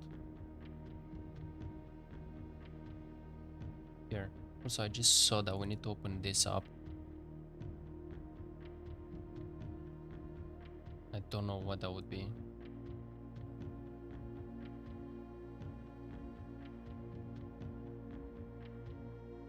I think I had them written down now that I think about it. Okay, so one is in vault. Held up by a king on his throne. 7th is major. And the key is waiting behind the last door of 8.